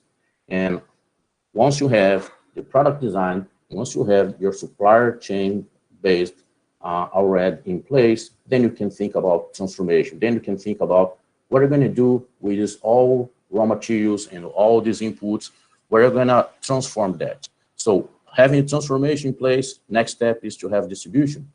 And all other activities can be considered just supportive activities. So this is a simple way to analyze an industrial organization. And from an industrial organization perspective, there's no other process that generates sustainable richness than the one that takes place in the shop floor. And I'm very passionate by shop floor. So when thinking about import and exports, you need to understand that from an industry perspective, what dictates the rhythm is exactly the manufacturing area. And this is exactly what we can see here in this slide. So again, from left side, you're going to see everything related to supplying the industry, and from the right side, everything related to the distribution logistic aspects. Can move, please? Yeah, so left side, you see the inbound, the upstreams, and the right side, we have the outbound, mainly the downstreams. All of this to introduce and to come to the point that one side is focusing on productivity, on cost management in general, and the other one is focusing on revenue, on the sales themselves. Okay, now we arrive at the import and exports. So the business environment and the work streams give us different alternatives when it comes to foreign trade area. Either you go to one side or to the other side. Either you think about exports or imports. And the question is, what are you supposed to do? Where, when, why, and how? So, are you going to work with goods? Are you going to produce services? Are you going to import services? Or are you going to provide service to the market? Are you going to be a manufacturer? Are you going to work for a small micro company, a macro company, a mega company, a multinational? And depending on where we go, you're going to see different types of, I think I missed your presentation now. Okay, back. So you're going to see different type of challenges in your professional life. Can move, please. So the question is, what are the knowledge you need to be either in one type of company or in the other one? Which kind of talents, abilities, and expectations? So are you gonna be ready to work in an intercompany and understand how the transactions are done in this level? Which kind of power are you looking for? Are you considering to have single source, working with multi destinations, single destination? How big is the business we're gonna work for? And which responsibilities you want to get? So it's really important to try to consider that you have multi scenarios to consider. So arriving at foreign trade itself, a simplified structure to be considered and basic analysis. From one side, you have commercial aspects, and from the other side, you have logistic aspects. And in this scenario, we are talking about critical bits when trading goods, and obviously working with physical deliveries. So from left side, with the commercial aspects, you need to be very well prepared for negotiations, considering sustainable competitive advantage, especially for if you want to have this long term for both sides.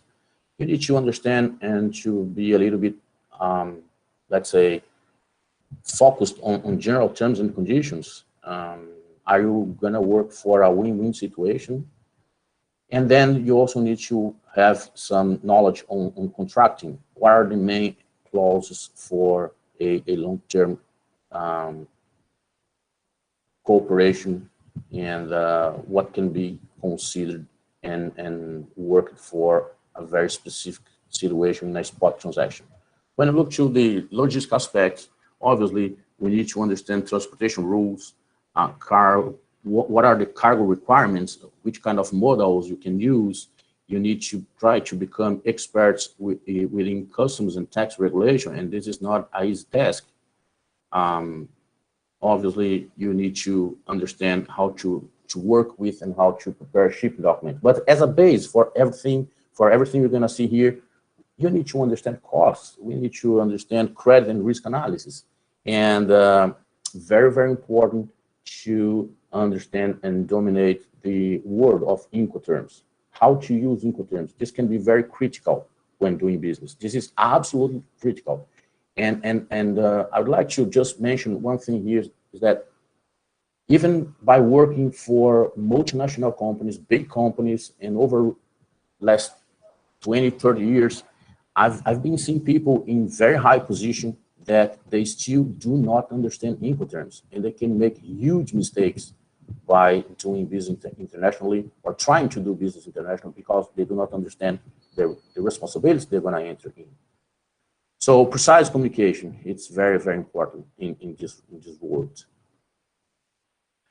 Well, thinking about building up your career, I would suggest to work on a non-linear solving problem process. And this is what we are going to see every day. I saw some questions in the prior panel, and people were asking what are the critical aspects to be considered if you want to become an important person in the organization. First of all, you need to understand how to solve problems. Basically, people are hired today to solve problems in the companies. Nobody's hired just because, you know, they will be sitting in an increasing number of people in an office. It's people are really hired to solve problems. And you need to have one methodology. You need to have a proven methodology. Here is something that's very similar to a PDCA from Deming. So a good preparation might come to a solution. You need to revisit the results, reevaluate, and start the cycle all over again. Having a toolbox and a proven methodology is very, very important so that you can be a very good, let's say, worker when it comes to problem solving within the organizations. Next slide, please. Okay, talking about negotiation, 60% is about preparation, minimum 60%. And this is something that from a Brazilian culture or perspective, we are not used to that. We just get targets and call few people and start doing a potential negotiation. So preparation is key for succeeding in a negotiation. And we're talking about understanding corporate strategy. We can see sometimes people entering in a negotiation without knowing exactly where the company is going or where the company wants to be in a few years from now. So there's no real good procurement strategy or sales strategy if this is not linked with a long-term strategy from the company. You need to understand market arrangement. You need to understand the product alternatives, the process themselves, application of the product that you are buying or selling, and some prerequisites. What are the prerequisites? Quality, delivery, cost, assurance of supply, and regulatory compliance. We cannot disregard this when preparing yourself for a negotiation. You need to understand cost drivers. You need to understand commercial terms and short, medium, and long-term perspective. And finally, maybe could be also in the top of the list, that's something very interesting to do, that is a PESTEL analysis, political, economical, social, technology, environment, and legal analysis. Don't do any negotiation without understanding these different scenarios. We might end up in a bad situation. So finally, you have ideal point from both perspectives, from buyer and from seller. You have a target and you have the limit. And somewhere you're going to find out the zone of potential agreement. The next slide is just to give us some very simple elements of a good or balanced negotiation. It's very important, it's mandatory to understand and to have at your side enough knowledge, enough time for negotiating, and enough power. You need to be empowered by the company to do a negotiation. Otherwise, you might not be entitled to sign up any kind of contract, any kind of agreement. And this is only to mention that having these elements is mandatory to be balanced and to have some potential possibility to succeed within a negotiation, okay? Don't miss any of those elements. If you miss one of these elements, you are giving to the other side some advantage. Next slide. Still about building career, mandatory to have a good education. And after that, you might be a fast learner. You need to have capacity or ability to work in team. You need to be a solve problem, as you said before. You need to think about high performance and reach a kind of leadership. And here, there's an allusion between product lifecycle management and career management. So for every product, you have the development phase, you have an introduction phase, you have the growth phase, and then you come to maturity. And if you don't do anything, this curve will go down. That's a very tricky and key point. You can move, please. So this is the critical moment. If you don't do anything to your career after getting matured, after getting past the point of being a very good solve problem, when you are reaching a high performance, if you don't do anything, you probably can go down. But in order to avoid that, you need to think about doing things differently, meaning moving faster, being innovative, be a person that can work in a multidisciplinary team there and challenge yourself, create value and eliminate waste. In the end, you need to inspire people. So here we're going to go from efficiency to inspiration. That is the key. That is obviously the best, let's say, advice someone can get to keep moving. And I heard also in the prior presentation that we should never stop learning, and that's exactly the key, right? Getting passionate by what you're doing and never stop learning. Looking for the future, what else should you consider? Well, first, keep with yourself the ethics, integrity, honesty, and respect. It's a personal core value, unnegotiable value. It's a prerequisite for being and for doing business anywhere. So this is valid now. You'll be valid in the future. Don't stop thinking and acting with ethics. Okay. Next, obviously, we need to think about technology. That's gonna allow us to go faster, to be safer, and to go in the right direction with very efficient elements. And will continue being important with the continuous globalization. And finally, we need to think about social responsibility. Wherever is the company you are working for, whatever is the business we are in, you need to think about how you're going to act for the environment, or considering a better environment for the future. How are you going to interact and consider the community? So questions are we really taking care of our planet? Are we acting and considering the coming generations' needs? Are we conscious and working on local community needs? Are we producing and trading for fast and grow profitability only? Or we are really taking care of the corporate social responsibility? That was my message. And I have here some references, including the Institute for Supply Chain Management in the United States, the Procurement Strategy Council, Supply Chain Council in the United States, Imbraski, and ILOS. There are a lot of material that can be extracted from these companies. They are very, very well known and traditional institutes working for supply chain in general. That was my presentation. Thank you. Thank you a lot, Wagner. We can go forward with Hermes, I guess. So I like the questions that we also have for the end of the presentation. So I will also make the presentation from Hermes. Welcome, Hermes. Hi, Larissa.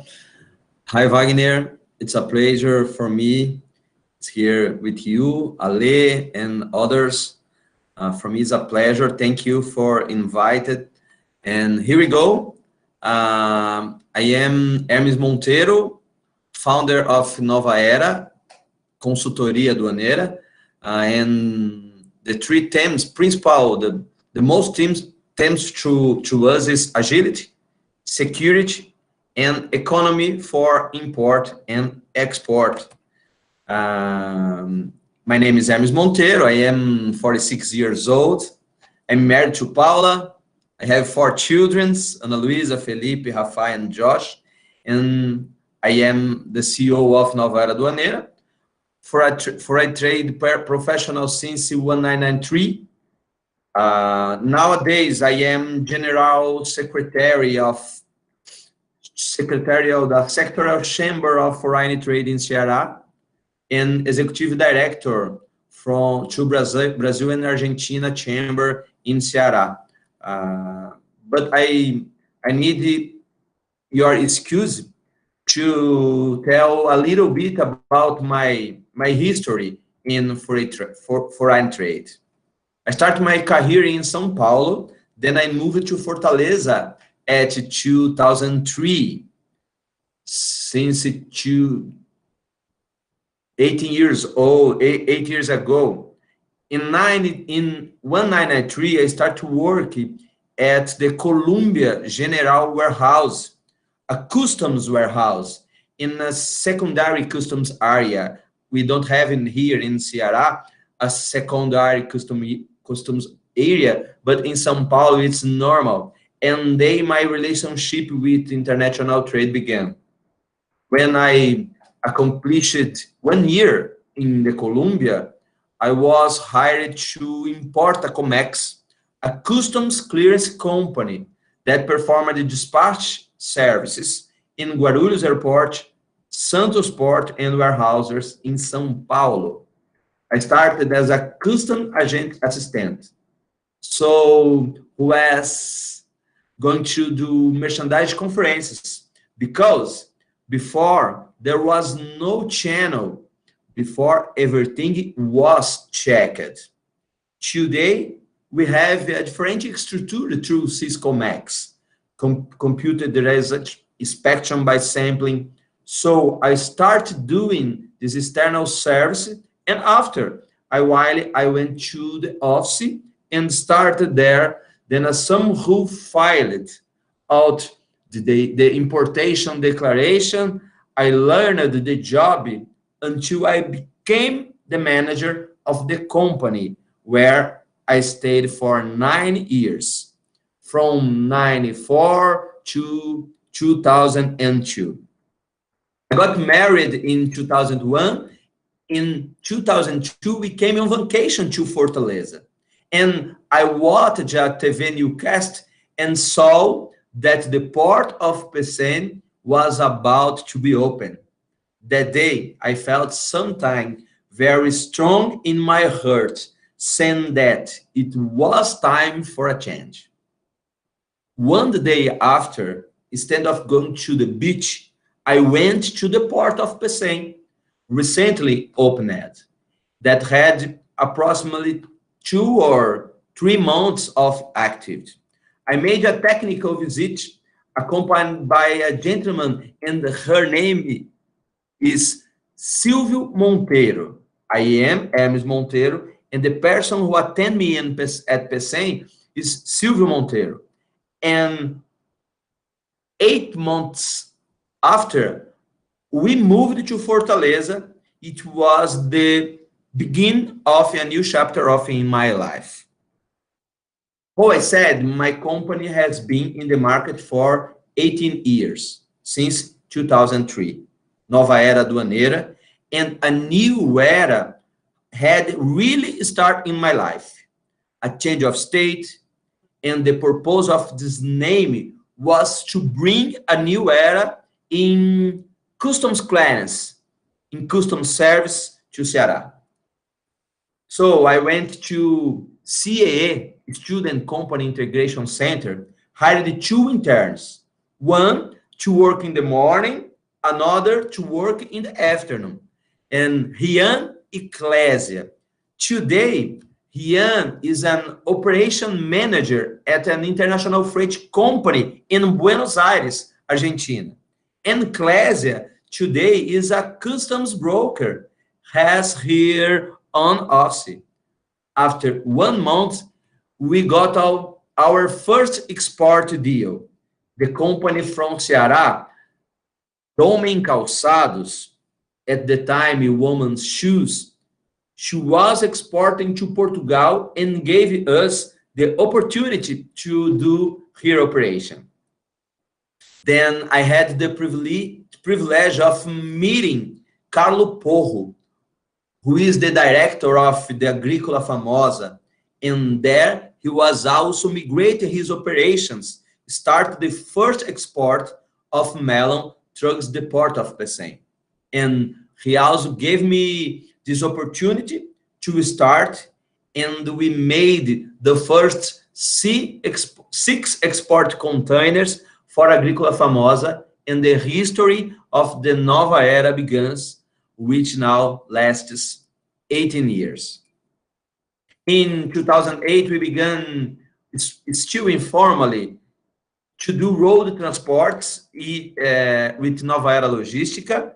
In 2015, we closed a representation partnership with a multinational international freight company, a Blue Logistics.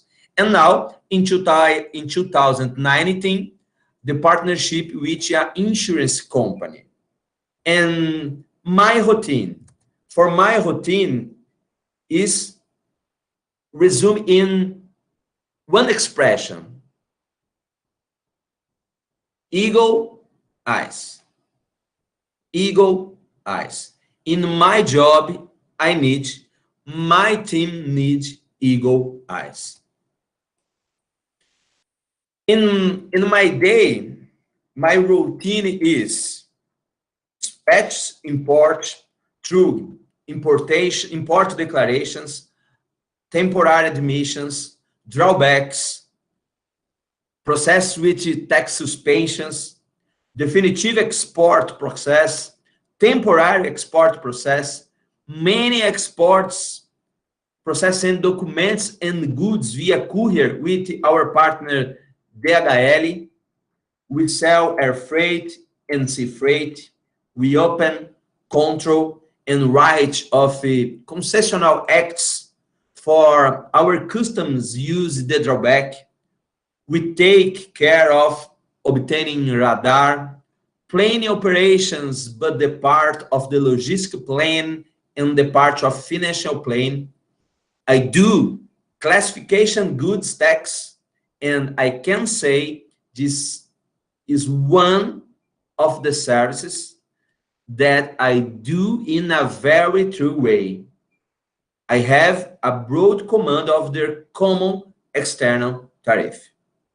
So our daily routine is import declaration, import and license, export declarations, payment of taxes, deeds of tax, state taxes, ICMS, bill of lading releases. We also to do it when necessary to inspect port and export. In our history, more than 100,000 containers have been exported. I can mention here among the main products are fruits, rocks, fruit juices, tapioca, sugar, beans, manioc flour, shoes, handicrafts, lingerie, aluminum cans, among many and so many other products.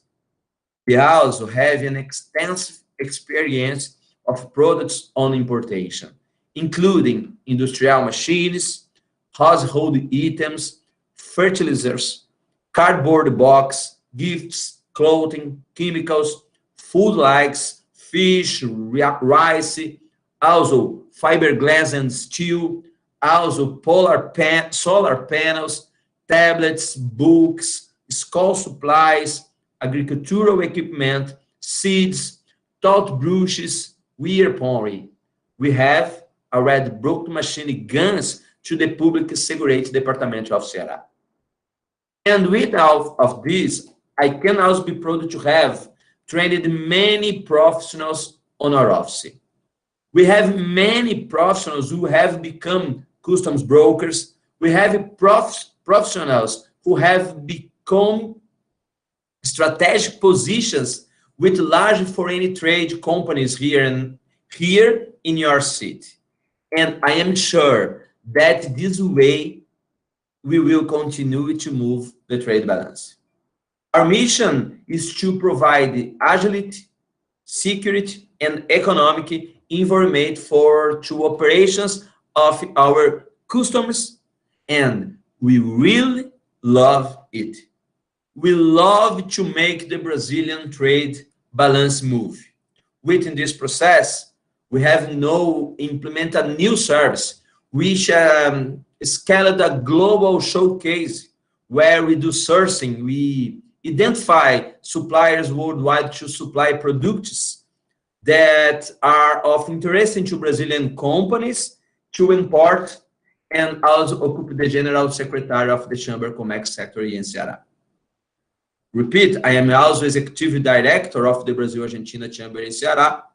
There is a 28-year story of foreign trade, and I am sure that the profession will remain as prosperous, as thriving, as very important with a completely globalized world. I would like to thank Unifor for the invitation to be able to tell part of my history. Thank you very much.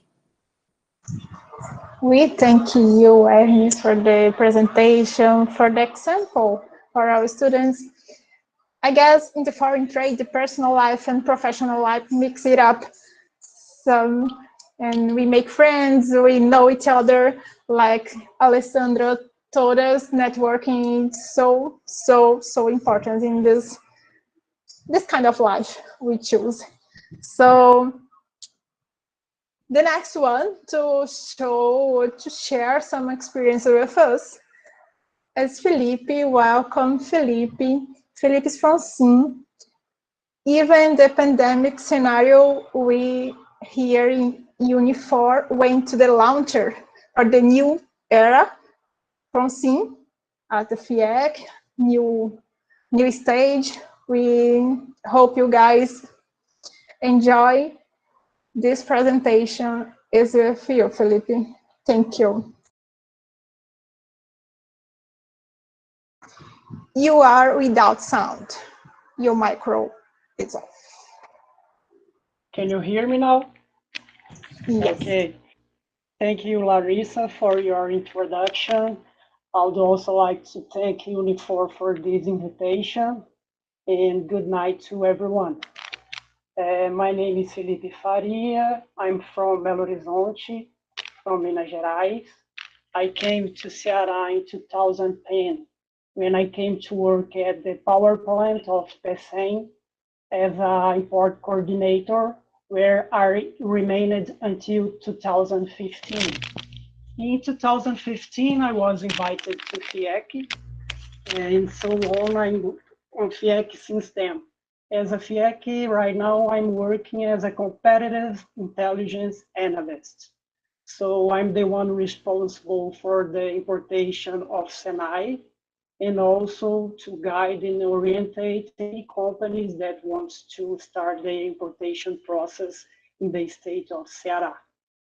I would like to share with you a little presentation. As I am the last one, I know everyone is a little bit tired, so I'll try my best to be very succinct, okay? Hold on just a second, please.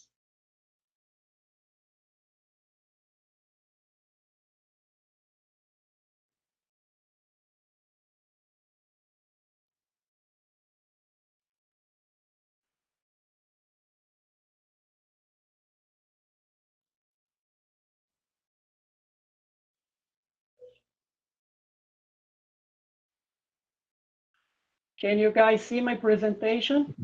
Yes, Felipe, we can. Thank you very much. Well, I'm going to talk a little bit about the International Business Center of Ceará, okay? The International Business Center of Ceará, SIM. We are member of the Brazilian network of SIMs, coordinated by the National Confederation of Industry, CNI.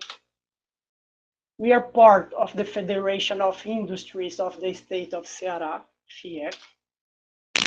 We are the third SIM installed in Brazil and the first in Brazil's Northwest region since 1999.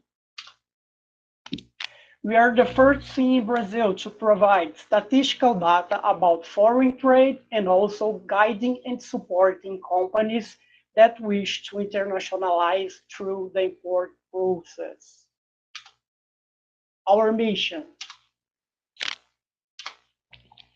Our mission is to promote and support the internationalization of Ceará's companies around the world. Our main services are import and export consultancy, business intelligence, business promotion, business training, certificate of origin, DHL, ATACARNE, digital certificates, mail clipping, partnerships, and projects. Okay, now I'll go through all these main services with you. Import consultants. Our aim is to guide and support companies about Syscomex license. So if your company do not have the radar or the Syscomex license, we are able to help you to get it. Suppliers identification. If your company needs to find out some suppliers abroad, we are also the ones to help you to identify them. Import pricing. We are able to show you the final price for your importation.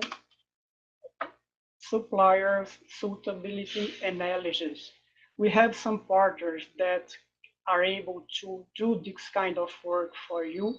It's very important to know if the company you are treating with is worthwhile or not, they worth trustable or not. International business contract. We also have partners that may help you with that. Suppliers audit and inspection. This is a very, very important point to be done previously to the shipment in order to avoid any mistakes. Currency exchange. Import documents. We are also the ones to help you to analyze the import documents. International transport and insurance. We can help you to hire the international transport and insurance. Customs clearance. We have a lot of partners that are the companies that are able to do the customs clearance. So we can help you to show them how you can do it. National transport and insurance. We also are able to help you to hire this national transport and insurance. And finally, import department structuring. So if your company wants to structure your import department, please come to SIM and we will help you to do that, okay?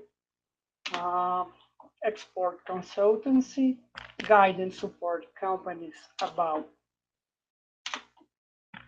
this COMERCIO license, export pricing, export documents, currency exchange, customs clearance, international transport and insurance, export department structuring. So basically all the steps that we have in the import process, we can also provide you with in the export process. Business intelligence. Our aim is to provide strategic information to support important decision-making process during the internationalization of companies. We have the panorama of Ceará's foreign trade. This is for free, okay? We provide statistical data about foreign trade. So we provide monthly the Ceará Incomex, counties Incomex, sectorial Incomex, and trade relation. We also have international business strategies. We have on-demand studies, market analysis, product analysis, and dashboards on demand. So if your company needs a specific study, we are able to provide it accordingly to your company needs. Okay, let's go through business promotion now.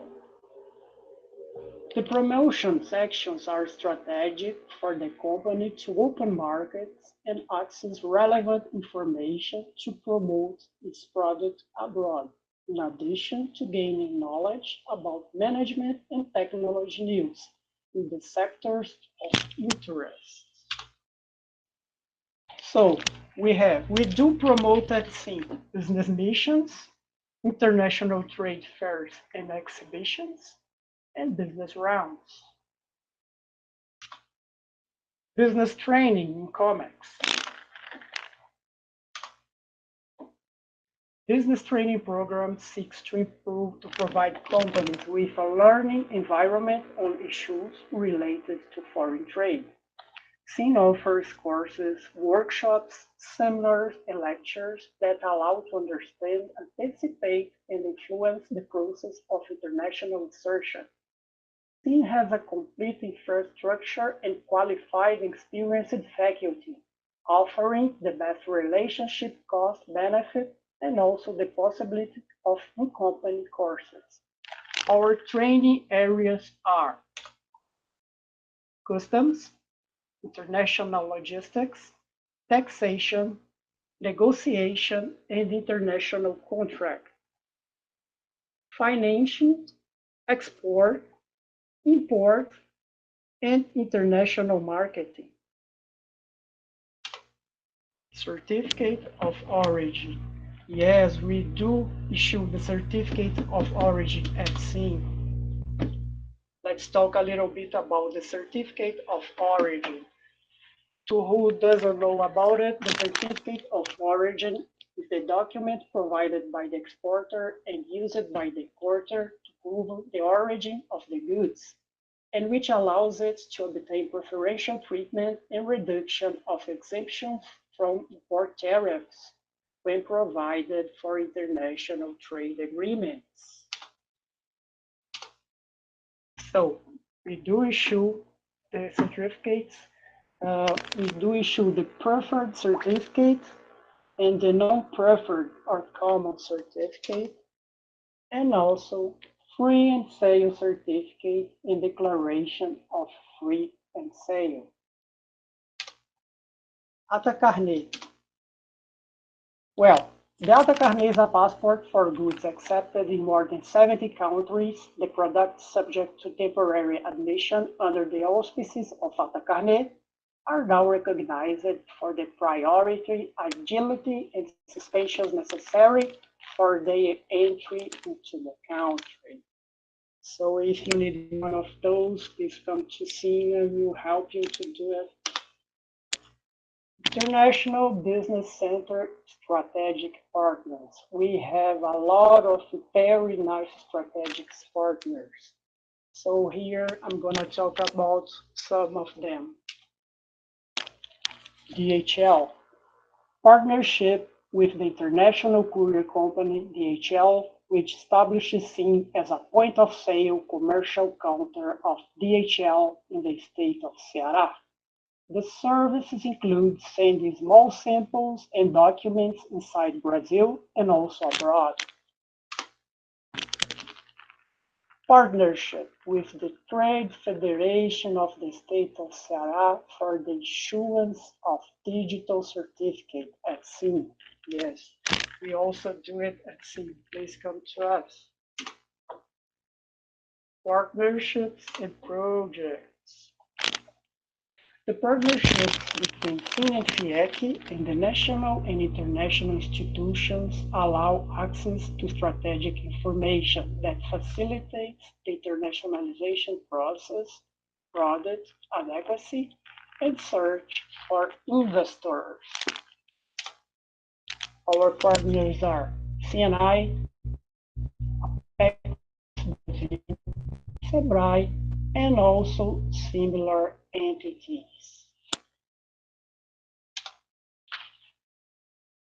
Mail Clipping Comex. The Mail Clipping Comex is a newsletter that consists of periodical publications for the subscribing companies, their clients and potential clients, which aims to disseminate relevant information from the international area. The content is produced through media of public content, such as electronic newspapers and magazines, news sites, blogs, and social networks. So if your company wants to receive this kind of information, please send us an email. I'll let you have the email after that, and you receive all this information to your company. This is very good to keep you updated about the international news. Okay, people, here we go. These are our contacts, okay? Address, email, phone number, and website, okay? So if your company needs a specific study or any kind of service related to the ones informed previously, please feel free to contact us at any time, okay? I think I'm already done. If someone has a question, please feel free to ask me at any time. I'll take the presentation out. Thank you, Felipe. Thank you so much. Of course, we have questions, also have, and you guys, if you have some questions, please let them in the chat. It will be a pleasure to talk about this. So before the questions, I have to say to you that we don't finish this today. Tomorrow we will have some practical sessions. So please, my girls, put in the chat about the schedule and the appointment for tomorrow. I guess we have some presentations and practical skills about the basic in COMÉRCIO that Wagner told us it's so important to practice, for example, about.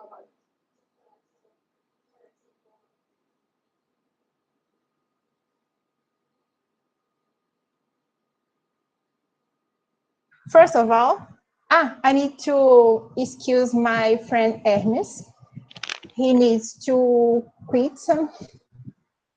He's not feeling so well, but I register here my thankful from Hermes' presentation.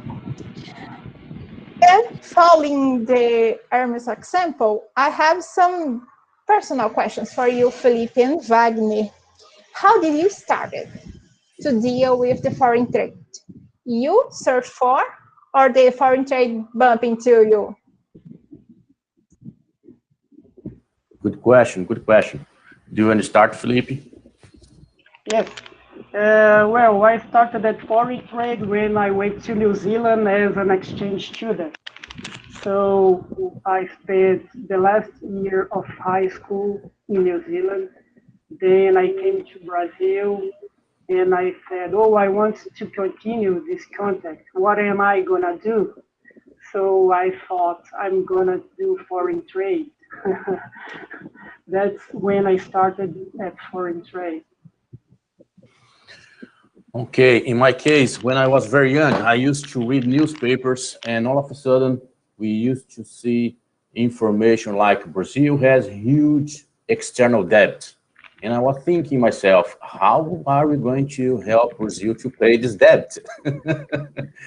and I thought that working in the foreign trade and be a country capable of exporting remarkable products would be a very important way to have people succeeding and to succeed in my career as well.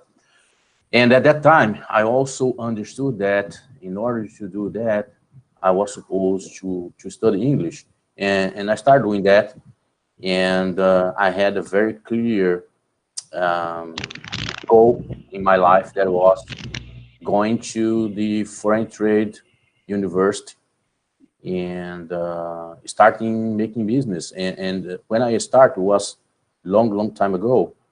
We did not have anything in electronic way. Everything was done in paper. At that time, we have import declaration in several different pieces of paper, so everything was typed in old machines. And I was looking to those people typing all the day, doing a lot of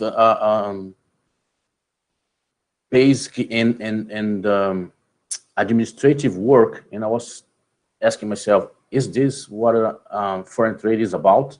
And obviously, this was only part of that. And right besides the department I used to work for, and I was at an electronic company at that time, was Sharp do Brazil. And right besides my department, there was a group of people that used to talk every day with the Japanese, just, you know, trying to have the new cargo ready to be shipped, just doing the real business.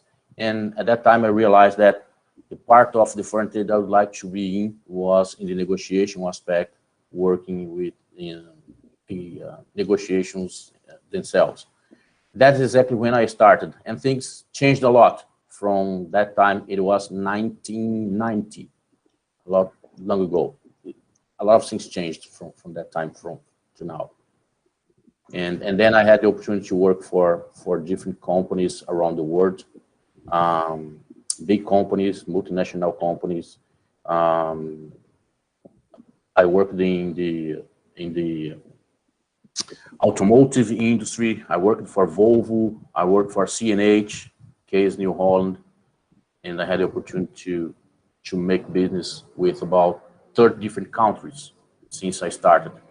And I think I cannot do anything different from my life. You just get passionate for that, and you do it every day with a big pleasure in your face.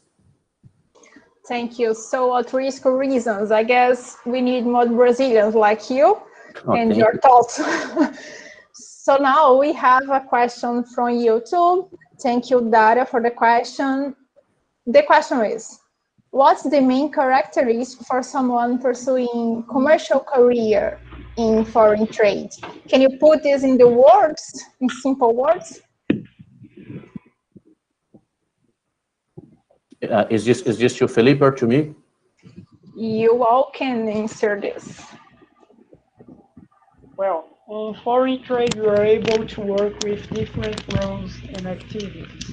So if you want to start doing foreign trade, I guess you need to invest in English skills, some Spanish skills, and also to keep an eye on the international market, and also to know about the import and export procedures. That's very interesting to keep an eye on that if you want to come to Comércio Exterior, into foreign trade. That's it. I agree. Wagner? Yeah, I agree. If you want to be in this type of business, first of all, you need to have an interest of understanding different cultures, understanding how people use to act or to interact. So you need to be a person that likes to interact to other cultures, first of all. Secondly, I would say that you need to be a little bit patient on how to make progress in your career. Meaning, when you start in the foreign trade area, you probably will not be sitting in a chair where you're going to negotiate millions or billions of dollars. You know, you're gonna probably start doing very simple activities, and you need to be prepared of that. And finally, I think it's important also to have an open mind, because foreign trade is just part of the entire supply chain. So there are other activities around the supply chain that you are supposed, around the foreign trade, within the supply chain, that you are probably able to touch, able to work with, and to be pleased with. So it's necessary to have an open mind. In those ancient times, your words make us calm down, I guess. Thank you all. I also have more questions, but it's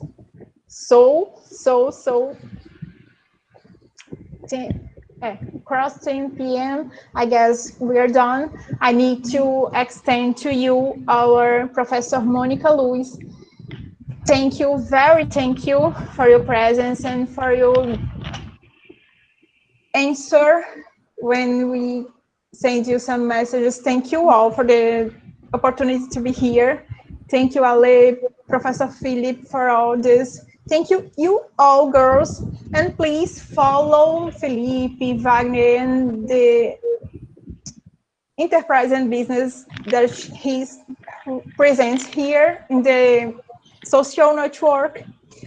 Please let your like in this video and share if you can. Thank you, girls. If you need to make some closure, I guess we are done. Thanks again for the opportunity. It was a big pleasure.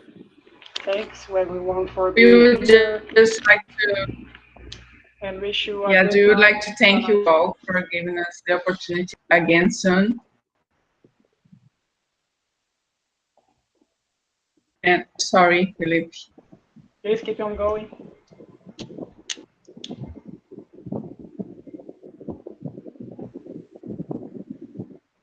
No, you can go. No, I just want to thank you all for being here and wish you all a good night and a nice rest. Thank you. Yes, good night, everyone. Thank you. And tomorrow we'll have the oficinas for students. Bye-bye, you all. Thank you again.